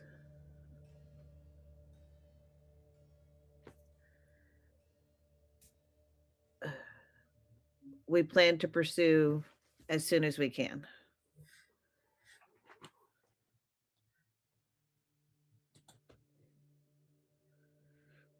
Okay, that's 19. Is that all you want to say? Do. No. Are you pooping? You pooping? Let's see. Remaining orcs staying with Castellamar. Okay, that's about it. Alright, so that's what I'm going to send. Exactly as she said it, that's what I'm going to send to him. Because that is 23 words. Okay. So you send it, and you don't hear anything for a few moments. You hear Azrael's whispery voice in your mind, Hope. Gideon's death accelerates the prophecy. Morningstar is Leto's heart. You must reach her first. I prepare to leave now. Do not fail. Or say that to the rest of the party. Put it in the chat as well. Thank you.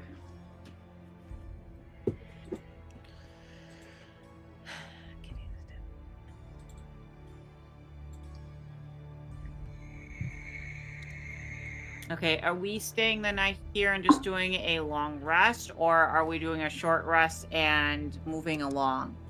Sending stones are next. Yeah, sending stones are next. I mean, I was thinking we would do a long rest. I figure we probably need to. I don't know that Captain Phineas is within 5 hours worth of travel here, but I don't know. We won't know until we Because we can always long rest once we get talk to to him, him. too. Sure. Short rest. Oh, we're doing all this after we've done that. Yeah. Oh, there it is. Okay.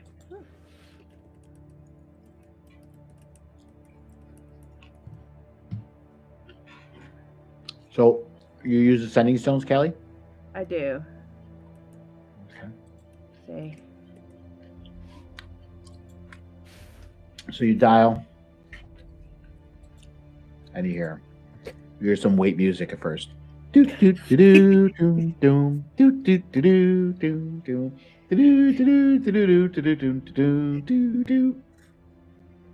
Hello? Captain Phineas. Ah, my heart, Kelly. How are you? We're in desperate need of your assistance. Of course, that's why I gave you the stones. I knew you'd be calling me again. Yes. We need transport from Castellamar to the Morning Lands. How soon can Ooh, you be here? Long trip. That leaves us lots of time. Yes. So you are in Castellamar. Yes. Do a roll here.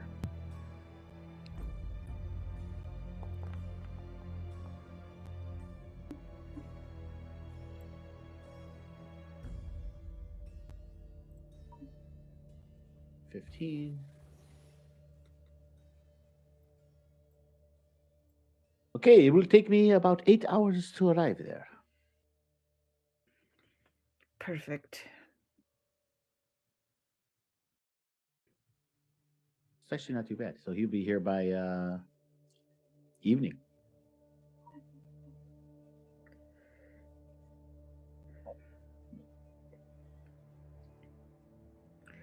We'll brief you when you arrive.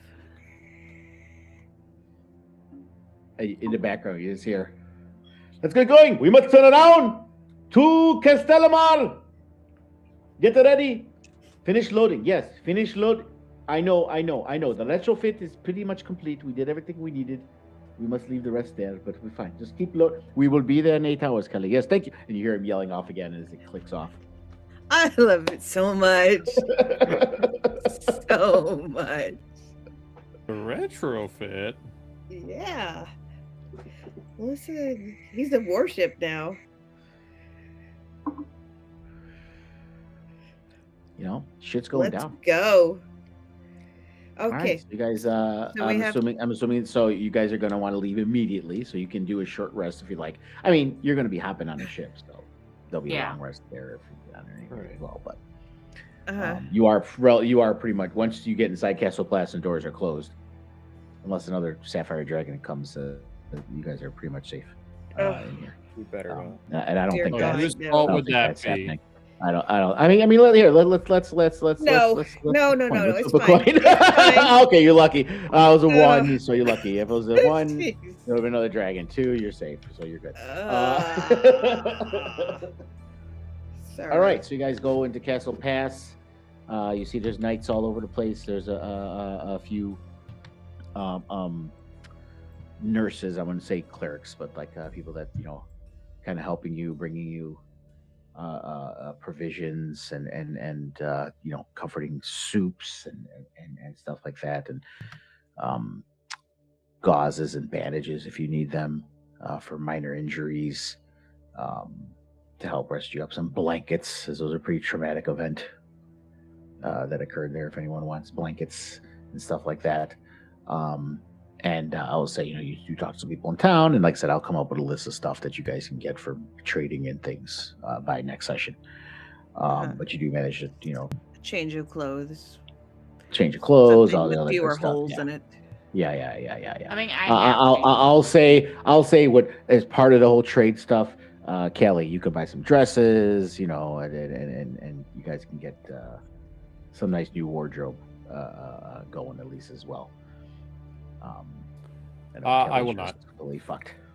Well, you won't. No, I know you won't. Turnic is pretty much basically naked most of the time, so he's If anything, Listen, Turnic is Winnie the Pooh. leathers. He doesn't wear pants. Okay, I can see him in his Poohing it. leathers. His chaps. He's got chaps. He's got the assless chaps going. He's you don't even have armor because you have natural armor. You know what I mean? Right. So I You can have see like you a wearing just robe or something? like a jerkin, and then he's Jerkin. Winnie the Pooh at the bottom. It's just, No, I see There him with is the assless what? chaps.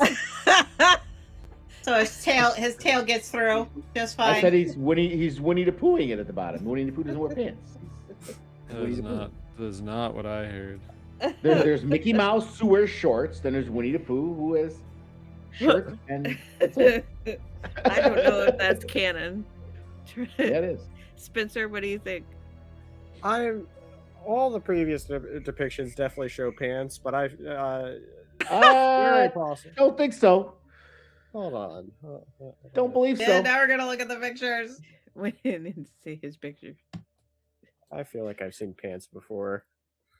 Yeah, it looks like It would be I real on already- brand for Spencer to be like, I feel like I've seen pants before, and there to have never been pants. That Also would be a not real wrong. Spencer move. It would be. Also not wrong about this. God.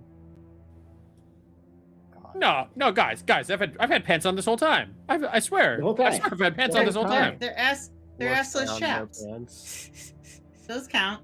I think Marie's a little too excited about assless chaps. Apparently. Yes. That is Yes. concerning, but you know. That's leather, at least. Concerning, but expected. This is the family version. We're fine. We're fine. Is it? Sure about that? Are you sure? I am almost 100% sure it's not, but hey. Come on, it's fine. We're Last all... pick I see generated here. of all our characters, there's pants there. Because that's the Are family you gonna version.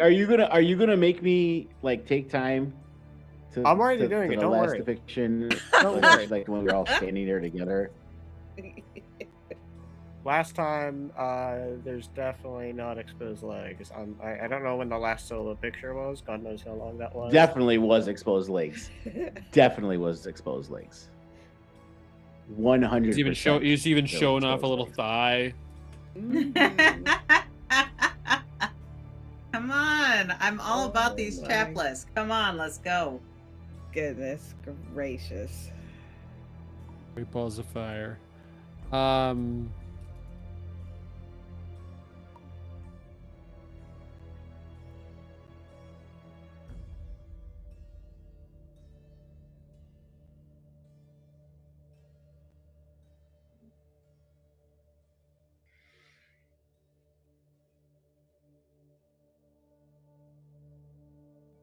So,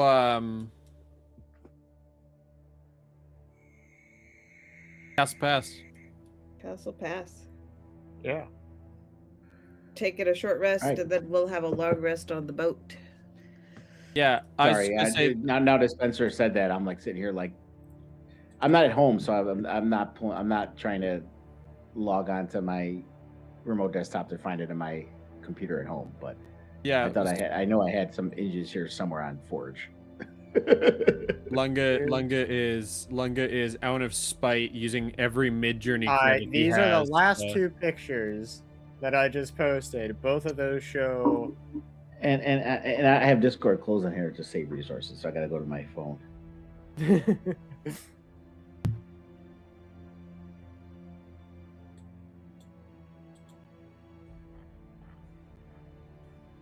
This is the lengths that we go to tell a story here on Exactly.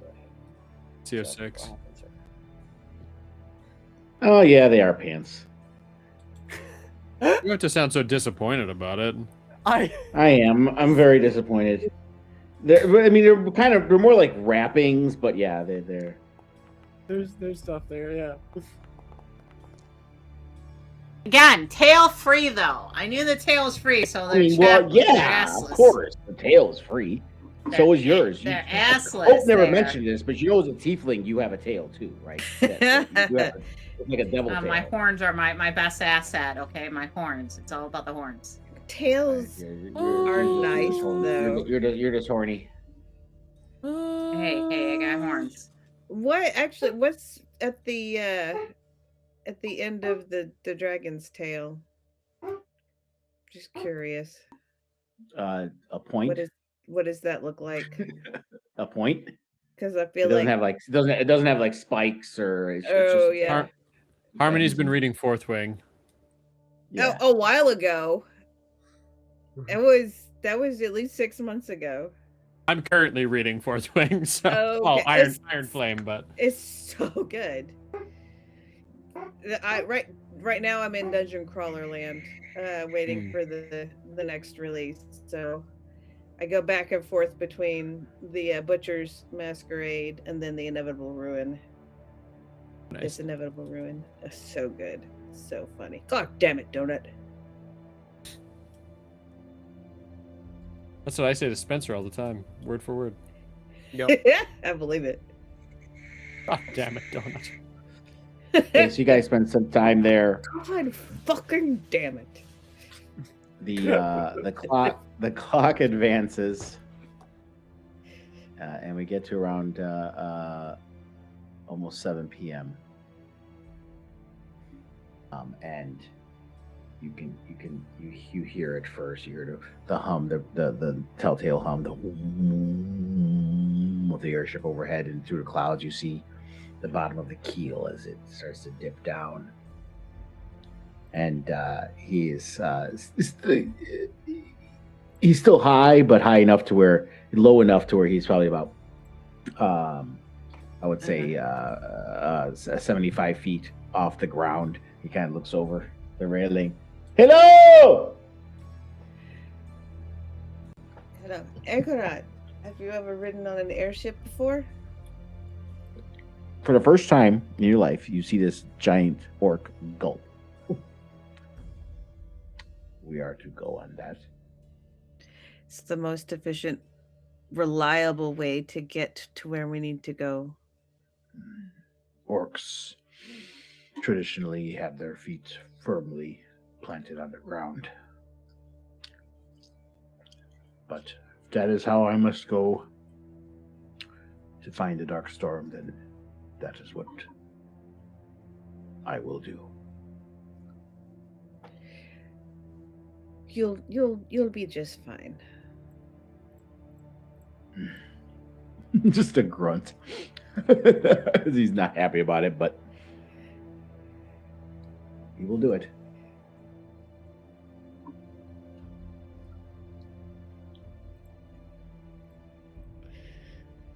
Well, All right.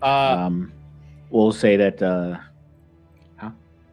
I was say Barrack would have spent the time that we were waiting, doing a short rest, of course, but also would be taking the time to just carve into his hammer the dragon.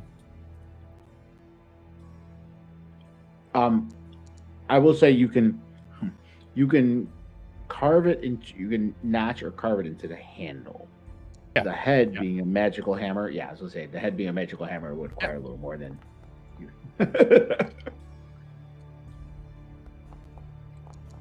Into that tree. It wasn't a treant arm? Wasn't it? It was a treant. Goddamn right it was. Branch. Fucking goddamn right it was. I honestly forgot about that until just right now. I said it's Stormbreaker. Groot's arm. No, it's cooler than that. We're much more original than that. Right. Are we? Some of us. Not pointing fingers. Spencer! Sorry. Got a little cough there. I take a high inspiration from many things, but I also feel I'm quite original when I need be. I know, I'm just kidding. Yeah, I wasn't offended. I was just playing along.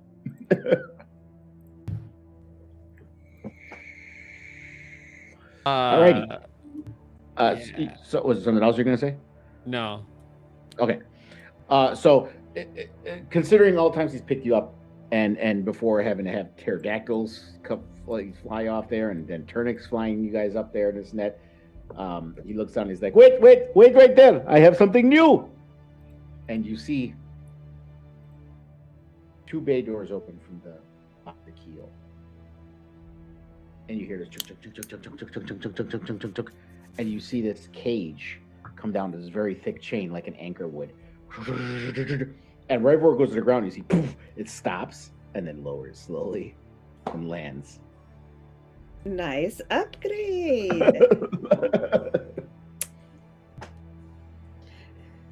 Wonder if it's smooth going up. Let's see. I'm hoping it's at least a little rocky. 15, good enough. All right, so it's not too bad. It's not too bad. It's. Little I wouldn't rocky, say it's little bit. perfectly smooth, but it's a little dum dum dum dum dum. But it's okay. It feels like it's well-made machinery. The gears up there are probably oiled pretty well, and as it was just installed, he didn't spare a gold piece on it. so he got the highest quality that he could. As it cranks you guys up, brings you up into the HMS Sapphire Hawk.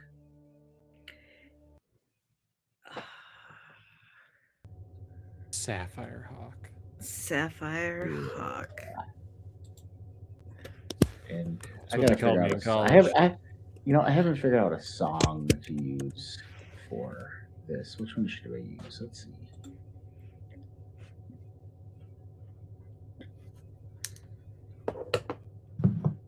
That's what's going in my brain.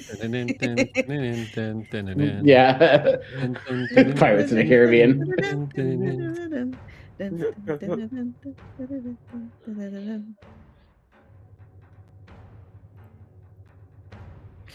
That's close enough. There you go. Dun, dun, dun, dun, dun, dun, dun. Wait. Dun, dun, dun, dun, dun, dun, dun, dun, dun, dun, dun, And just like before, there's the hatch that brings you to the lower levels right there.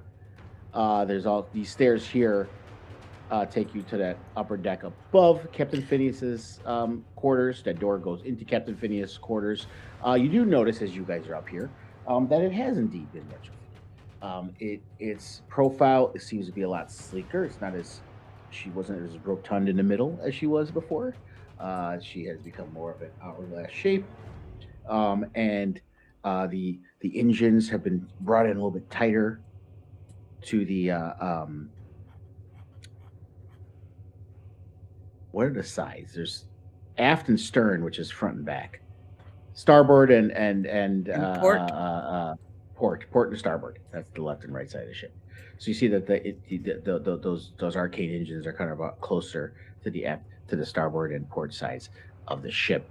The wings are a little bit smoother, and you also notice that there is weaponry now on board.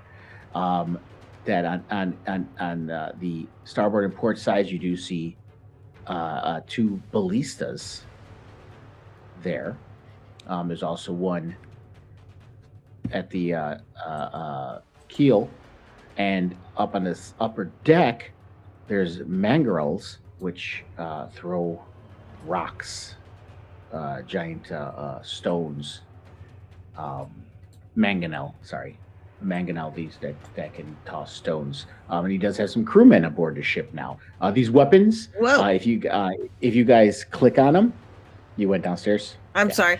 No, I didn't mean to. I was just trying to come around. Okay. Yeah. Oh, did I give you ownership of those? Let me check. I think I should have, but Pretty sick. Yeah. Let me just see if I have. Yeah, you do. Yeah, so you click on the weapon, you could see what it does. It can't be fired, just instantaneously. It does require an action for the ballistas. It's an action to load, an action to aim, and an action to fire. So it's 3 actions, but you have crewmen that can assist in this. And the mangonel, since they do more damage, it's more. It's 2 actions to load, 2 actions to aim, 2 actions to fire.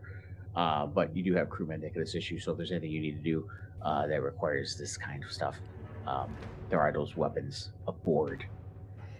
Yeah. So Callie, as she comes aboard, she's looking around. She looks impressed, and she runs her finger along the rail as she comes around and comes up next to him, and is like, Captain Phineas, so many upgrades. You see his captain's area there. There's a whole control panel for his wheel now, and you see there's kind of other extra what I was looking for, fine controls to move the ship in different directions, as now that Dragon Head is at the front, seems to be kind of a battering ram as well. Well, listen, I must do what I must do. It is a dangerous world out there now, you know that, Kelly. It's very dangerous, so I'm always prepared. Oh, we absolutely know how dangerous it is. Well, do you now? And he looks at all you. Oh, now that you mention it, you all look pretty fucked up. Yeah, we've seen some things. I'll tell you about it. Kill the dragon. A dragon. That's cool. It was pretty must, cool. You must tell me this story. I will tell you when we will show you our Very scars cool. if you want. I am looking Well, around you will be- downstairs. It is very cool. And as you say that, you see, you kind of rub your cheek, Kelly. Oh no, they scarred my poor Kelly. We must check all these wounds out and make sure that they don't get infected. It's very thorough check. Definitely.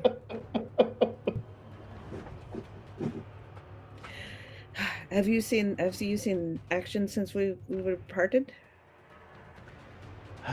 So far, no action. It's been pretty safe. However, we have been hearing rumors that there are more ships in the sky than before. I got kind of spoiled being the only real air threat, if you will, other than a few contraptions made by wizards and stuff like that. But apparently, there's fleets being built now. I should have copyrighted all that stuff. Patented is the word, I guess. I should have patented this. But... Mm-hmm. then again, I'm not the one who made it. I just bought it. But yeah. What of the Cardian forces? I haven't heard anything from them. I haven't been back to the Morninglands since we departed. But we'll see what happens when we return. Indeed.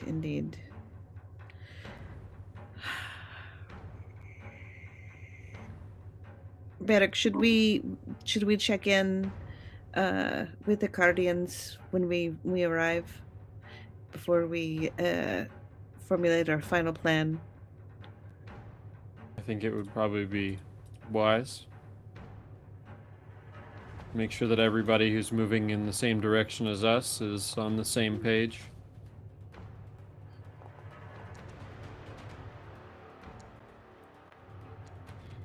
Okay. Oh, yeah, I didn't do that either.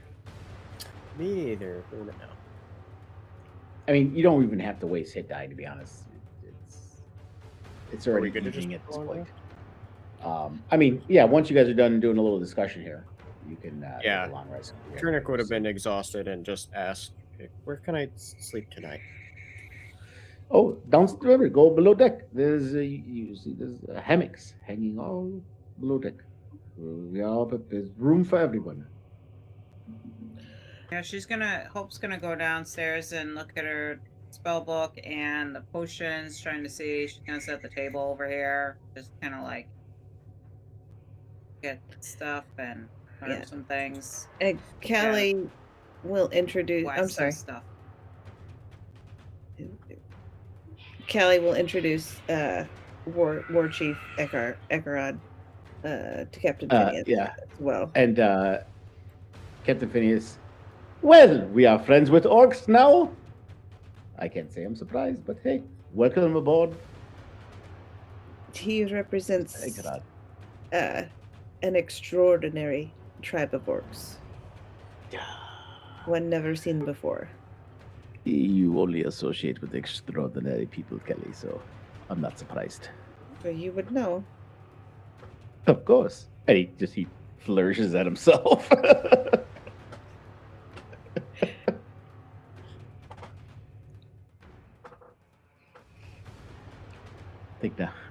I just love looking at his picture. Now's a good time to plaster him back up on the screen. Oh yeah, he's glorious in his catness. Yes. Oh, I love He's so Captain soft. Phineas Philander. His last name is perfect. He looks like a philanderer. Yeah. He looks a lot like one of my cats. I'll have to.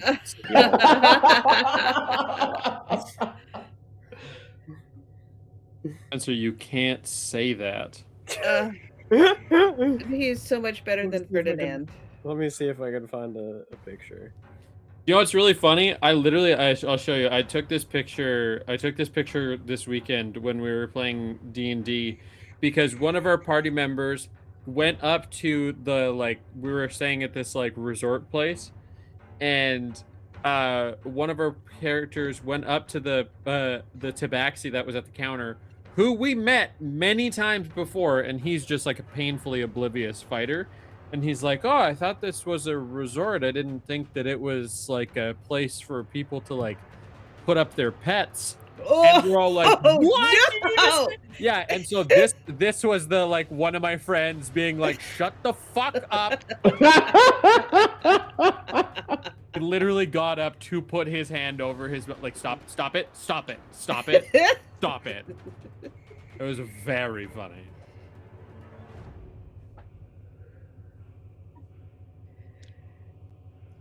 Oh my All right. goodness. So, was there anything else you guys were going to do before you go to rest? Well, I'm doing spells and potion but I won't be able to figure out what kind of stuff I can do with potions until you get the list together for next Yeah, week. that ain't gonna be until next. Why does nobody That's ever fine. take themselves I'm out working of prone when you on guys are brought changing back my from death? spells around before I go to bed. What's that? It says no one ever takes themselves out of prone when they come back from death.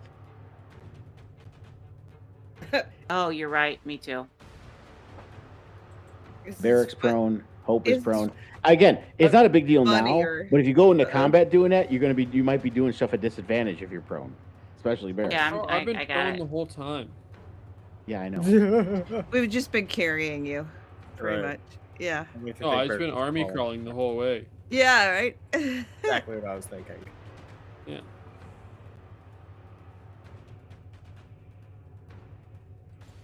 Perfect.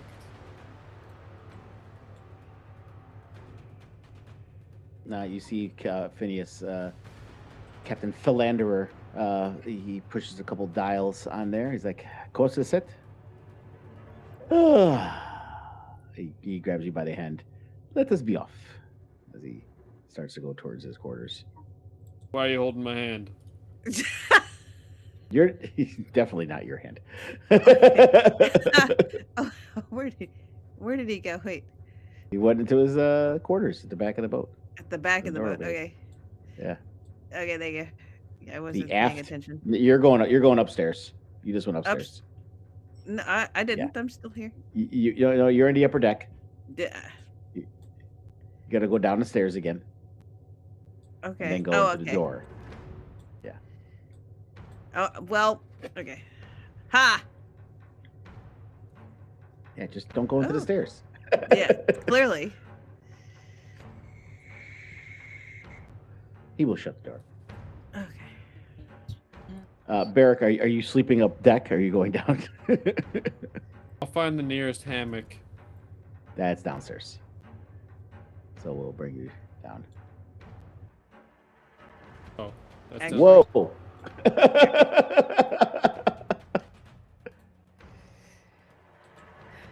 All right. So you guys spend the night. Everyone can take a long rest if you want. Oh my god, I was just waiting for you to fucking say it. Oh hey, heard you guys are Wasn't even gonna manufacturing airships all over the place. Crazy. 15 of them show up. So these are unlike any orcs we've ever seen before. And Isadora had this whole clan of them following her, and we went to this town and this town. And then when we finally made it to Castle Pass. And this goddamn dragon shows up. I knew that While you're doing that, by the motherfucker way, was gonna come by. he's got a bottle of lotion and he's just like lotioning your arms, your legs. She's just telling all of it. She just, there's tears. There's and he dropped him. The night? Yes! No. It is dark times indeed. Dark times indeed. So then of course we had to fight him. Well, you did not have to. No, You- we you all had make- to. We had to. My love, you and your friends make crazy choices. Crazy choices. I do not judge. I do not judge. However, I do observe. You make crazy choices. It's a crazy world we live in. Sounds pretty judgmental to Yes, me. that's why I try to stay in the sky, away from all the crazy down there. So, despite our best efforts, Isadora was taken. I And- assume to Morningstar, where we are going. Morningstar, yes. So that's that story. But it was this close. It was this Well, close to dying. from How what I about know I- of Morningstar, I would tell you this. I will get you as close as I possibly can. I will not be able to fly over the city, however, before No, I would expect you would be. they watch attacked the before that. skies. Yes. Yes. But you will not have very far travel from where we drop you off. It will be somewhere just outside the river. Maybe you have a day's walk to get to Morningstar. I guess I should calculate how long this trip is going to take. Let's bring out the map.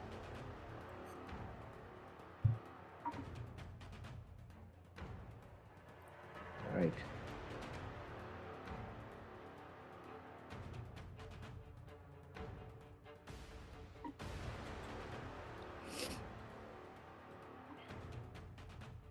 Okay, so for this trip, he does provision here and there. So he would fly over Stone's Keep and Port Nyanzaru. Which I feel like we probably need to meet And then somebody. he would do a, I can't even see this because the screen is so small for me. Let me zoom in here a little bit. Here we go. Okay. All right, now I see. Okay, about What's this- 1,700 miles. What's the story with Kalakmul now? Like, I guess we'll find out. Kalakmul? Yeah. Yes, you guys never got to visit the Kalakmul. It is the Jaguar Kainish. Again, Karian politics are very complicated. Ever since the Lion Kainish fell, and the Kainish is gone, and now there's jockeying for control and all of that. And thank goodness for T'Chak. Good head on his shoulders. Not that Kalakmul is crazy, but people are jockeying for power. So it will be a little while before all that is settled there. But like I said, although Morningstar is the diplomatic capital of the empire, it is kind of its own place, if you will. You see, most of the humans in the empire, in the northern half of the Morninglands, all came from the Morningstar area. Many eons ago, that was its own nation until the Saruk took it over, incorporated it into their empire, and then, of course, the Saruk fell, and the my people came into prominence, and we took over the empire. Morningstar just stayed, but we kind of kept let the humans, especially since it's such a center of Leto worship, we kind of made a deal with them that if they would be the diplomatic capital, we will let them govern themselves as they see fit, especially since they are more of a caliph than a secular city. So we let them kind of rule themselves. So since this turmoil has happened, no thanks to you and your friends. Again, I don't say that meanly, just the reality. Morningstar, there's been very little communication between the kingdoms of the Empire and Morningstar. They've kind of closed off in preparation, which I assume for what you are discussing right now. Mm. But Kadian forces no longer protect Morningstar. So there's their own mercenaries, their own clerical forces. But they are nothing to sneeze at. It is a well fortified city, even without Kadian troops. We'll have to take that in consideration during our war council, as it were, and our planning. Yes. From how you made it sound, the Selek pretty much gave you an open invitation to walk into Morningstar, so they will be expecting you. But being such a large city as it is, you can sneak through if you are quiet, I would assume.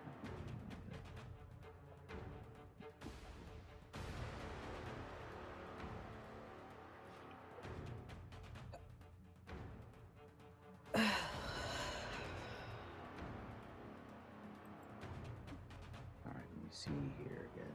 Pull up my travel table. How much was it per day? 240 a day.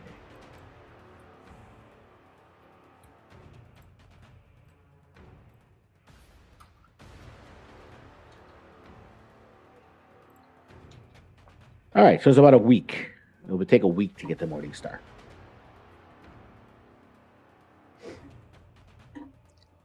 Okay. Well, I'm assuming that we're gonna make at least a stop.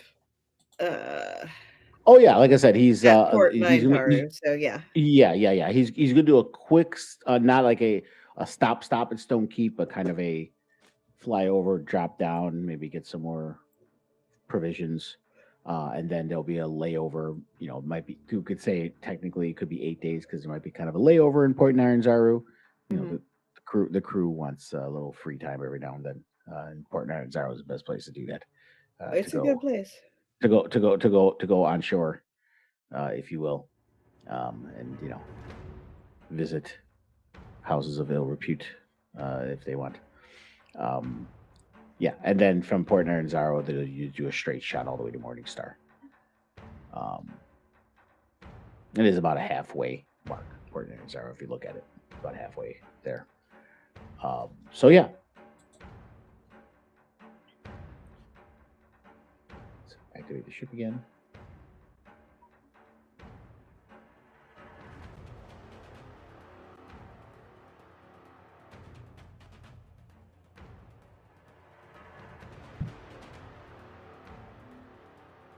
Okay. All right. So it's pretty uneventful few days as you guys fly through the skies, passing over, seeing most of Castellamar and then Stone's Keep, and then it's a long trek over the ocean. And while you're over the ocean, before you reach Port Nirenzaru, you're sleeping. It's the middle of the night, about 3 o'clock in the morning. All of a sudden, you hear a bell ringing loudly and shouting occurring. And klaxon is going off as you guys are below deck. And before he even moves, let's put you all on initiative.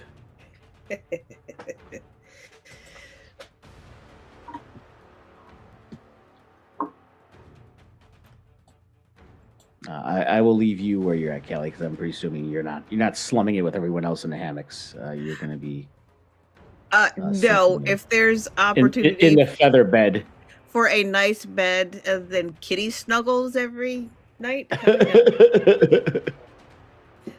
Listen, it's up to Callie to grease the passage, so she takes her duties very seriously here. Keeping the captain happy, you know. Yes, certainly. Nope, was just working on her spells and potions. Spit shine in the deck, if Only you know thing what I she mean. cares.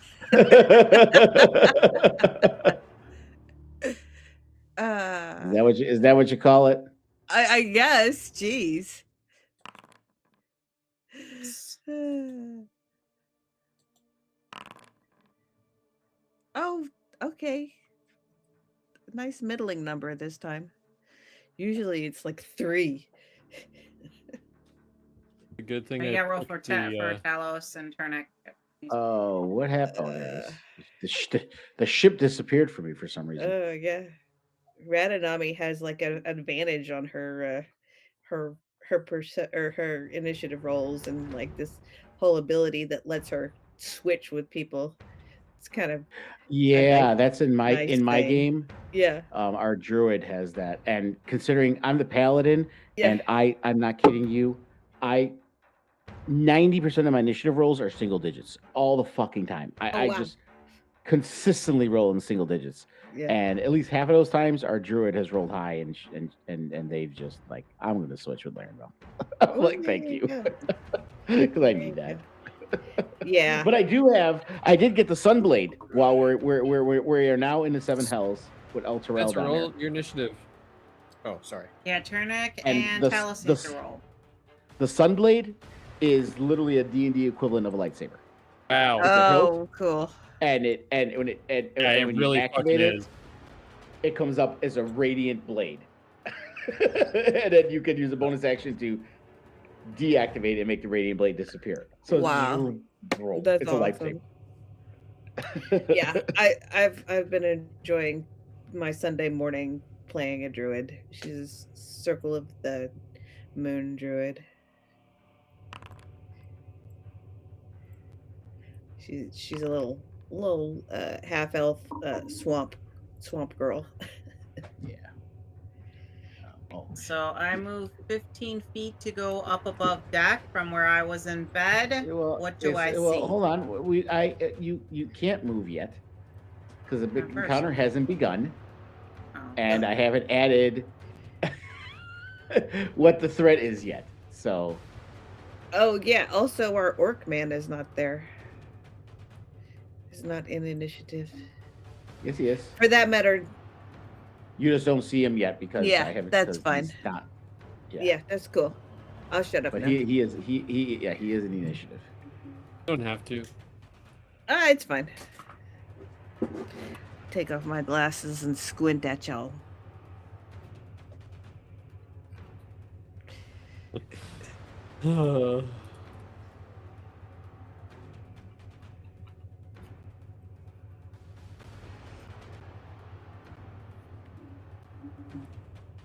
Did you know that druids can have the evil eye cantrip?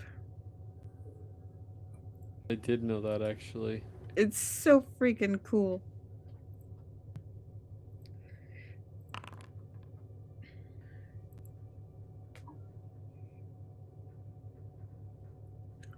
There is no way without manually doing it to make NPCs all have the same initiative, and that's so fucking annoying. I've asked people in Forge and Foundry forums, and there's no real way to do that. That annoys me, but it is what it is. Okay, so Hope, you are not first. Oh no? No, because if you look at the Okay. initiative, there's people that go before you. Okay, sorry. Want me to go back downstairs? Probably, yeah. Hold on 1 second here. Just gotta figure something out here. There's quite a few before you. Okay. All right. So yeah, as you're down there, you all hear the klaxons going off.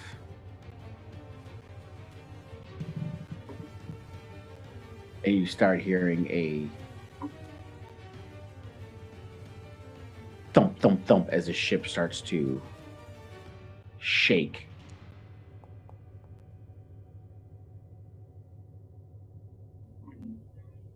What? Oh, no, you don't get to do that for the ship. Sorry. Allied ship.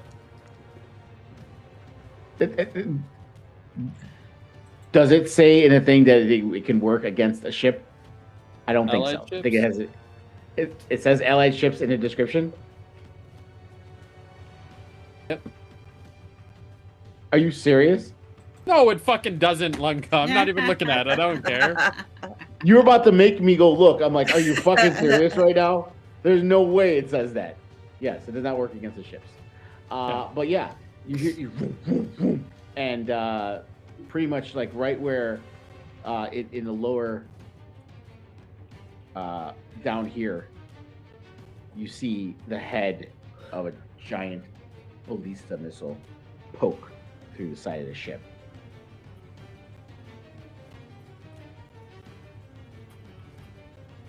Not cool. So it's only these two that can do that. So I'm gonna go through their turns. And the ship does have HP and AC.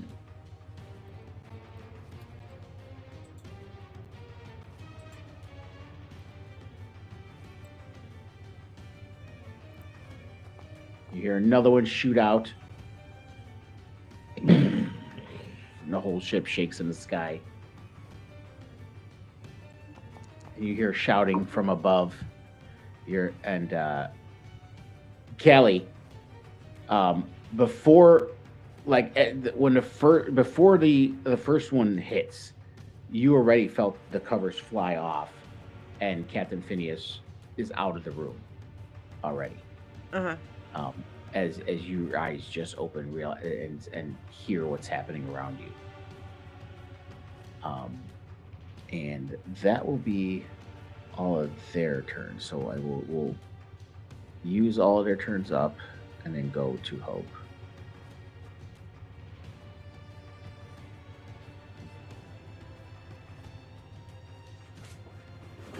I'm gonna have to fix these guys' initiative, because there's no way I can deal with guys controlling cannons and ballistas all on different ships, and their turns are all over the fucking place. Okay, I dashed upstairs, so I used 15 feet of movement to go upstairs. What do I see upstairs? You look out, and in the sky, pretty much surrounding the ship, you see these smaller airships crewed by what looks like about on the deck. You can see about 6 air pirates and their captain, and these seems to be, they're much smaller than the Sapphire Hawk, but they look like they're very fast and maneuverable airships that do have a couple ballistas on them, and they are firing upon the Sapphire Hawk. Are air pirates the same as normal pirates, just a little bit thinner and a little bit faster? Sure.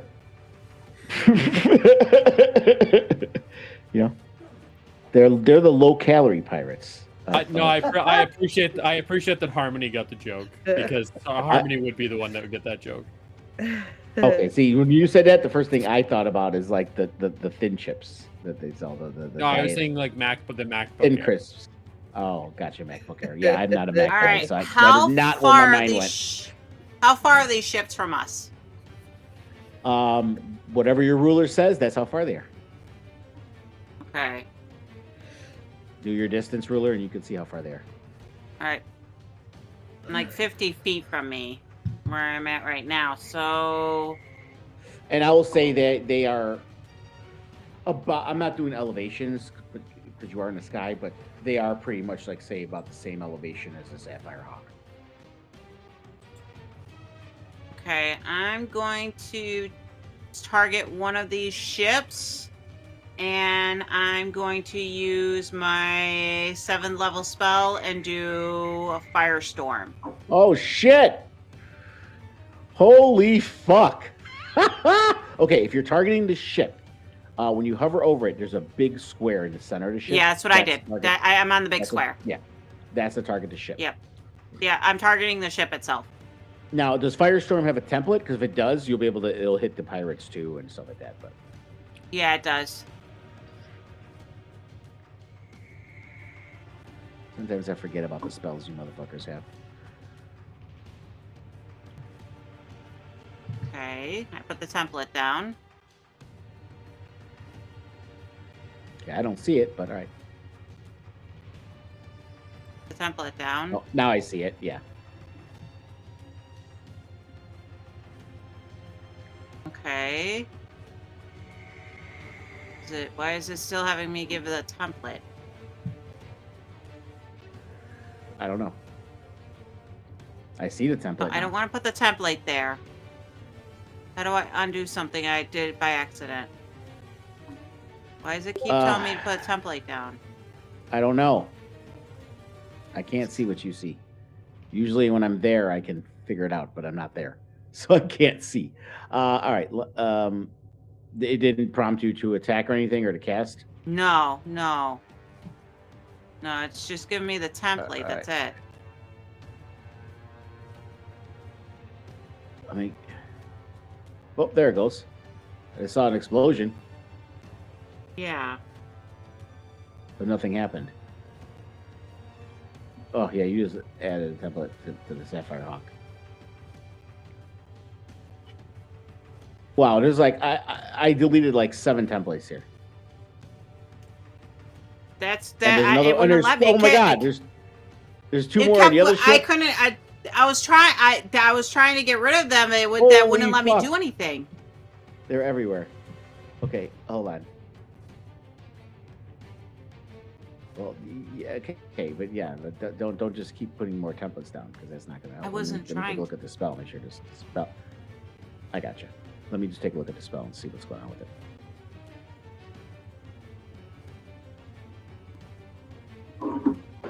There goes my vape. Okay, let's put your spell slot back on.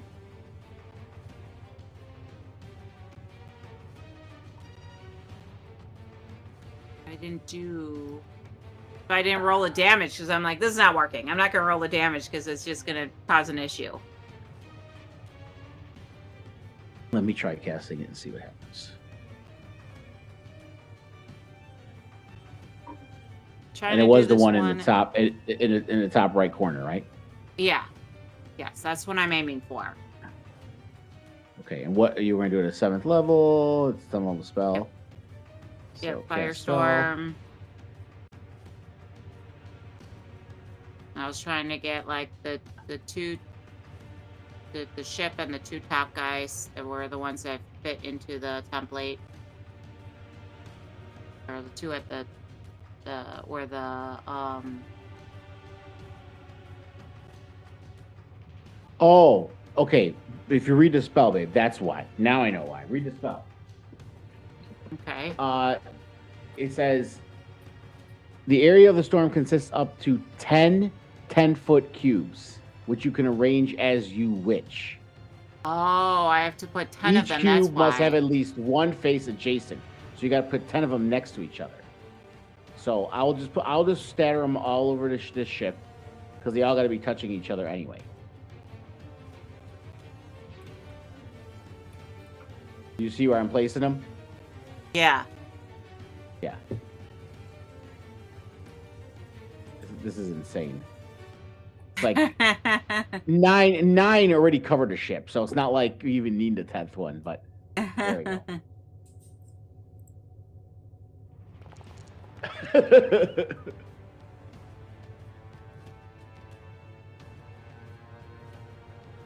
29 damage.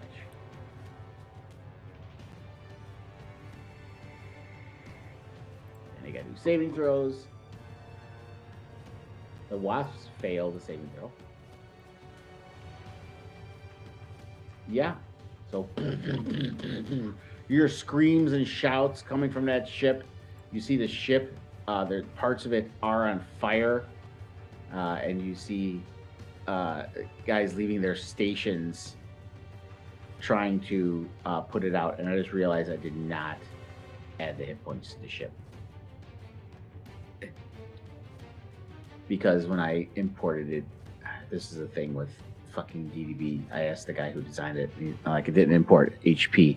He's like, oh yeah, okay. And he let me know 2 days ago. Yeah, that's gonna be out. I fixed it. It's gonna be in the next update, soonish. Update hasn't happened yet. So that is the one thing I forgot preparing is to check the damn. Sorry guys, I gotta go to D&D Beyond to get the fucking hit points for the ships. No worries. Hey, at least we're figuring it out in the beginning. Yeah. First thing I do is target the ship. Yes, they need hit points.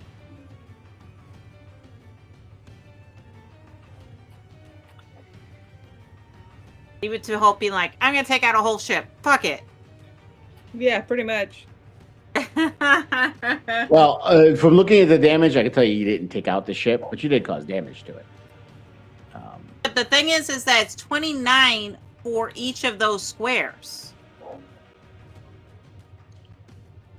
Yeah, and that's but, why I did the whole thing has 29 each of those squares. Yeah, but the actual ship square is a 4x4 square. It's not the entire length of the ship. That's the whole thing about Firestorm. Yeah, I know, but I'll take a look. My sound was going weird there for a second. Hold on a second. All right. Where is it? There it is.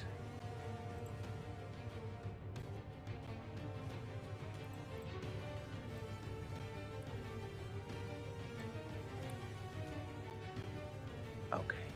That's how many hit points it is. Okay, cool.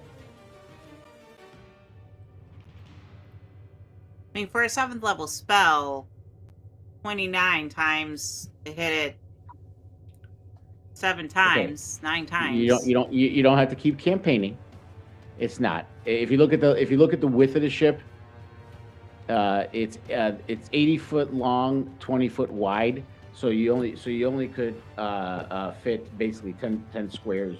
Well, it's actually this ship's. I got to do the square. I was looking at the sheet. I got to count the squares. I think the squares are only 7 foot, 70 feet. So the way you arrange them, if you look at the things, it's pretty much three diagonal squares would hit the ship. So it'd be 3 of those that would hit it.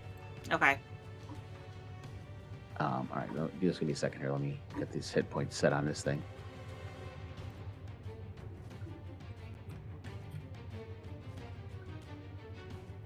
I'm hoping setting it on the prototype token will set it for all the ones on the map. So I don't have to do each one individually. It does say wrecked if you look at the ship, though.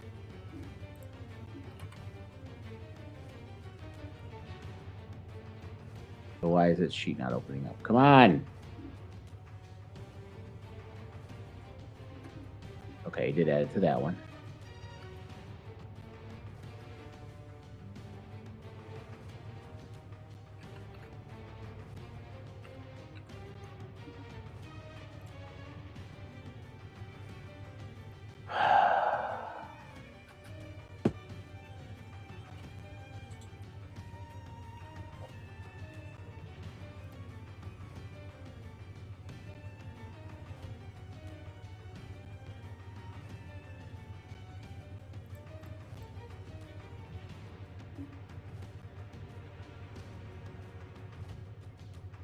I gotta refresh Forge.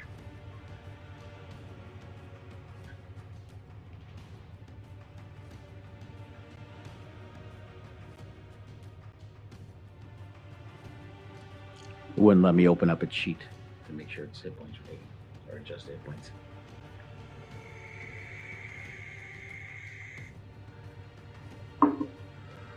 A crazy ass fucking spell. Throw out the big guns. Way to do it. I mean, you absolutely should. 100%. No notes. And I can see this in the sky. These things are coming out to do all you just see this ship. People are running back and forth across the ship. Room, motherfucker. Callie hadn't even come out on deck yet. Nope, nobody has. No, you guys just hear this.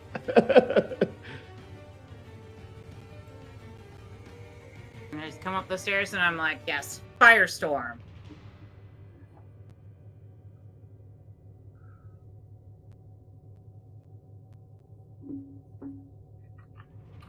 All right, now let me open the sheet. No, you will not, because you are being a dick for some reason. So let me just delete the ship and add a new one.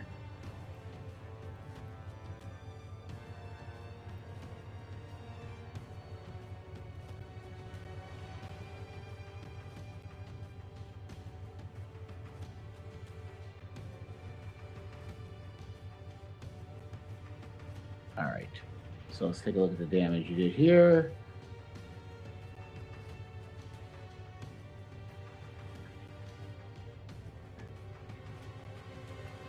$29 damage, and it did fail. So we'll do that's 87 if it was 3. If 3 squares hit it.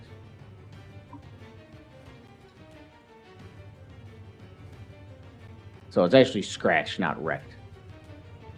It was wrecked because it had 0 hit points. Okay. There we go. So yes, Hope, you see all that craziness happen. The ship, people are running back and forth. You see them trying to put out fires on the deck as everyone is thoroughly distracted. But now it is 11 p.m., guys. Mhm. Thoroughly 10 p.m. for you distracted. guys. Yeah, perfect. But so that is our session for tonight. You guys are in the middle of an air battle. Let's go. Let's go. Man, well, you know what's even crazier is we leveled up today. I mean, I would think so.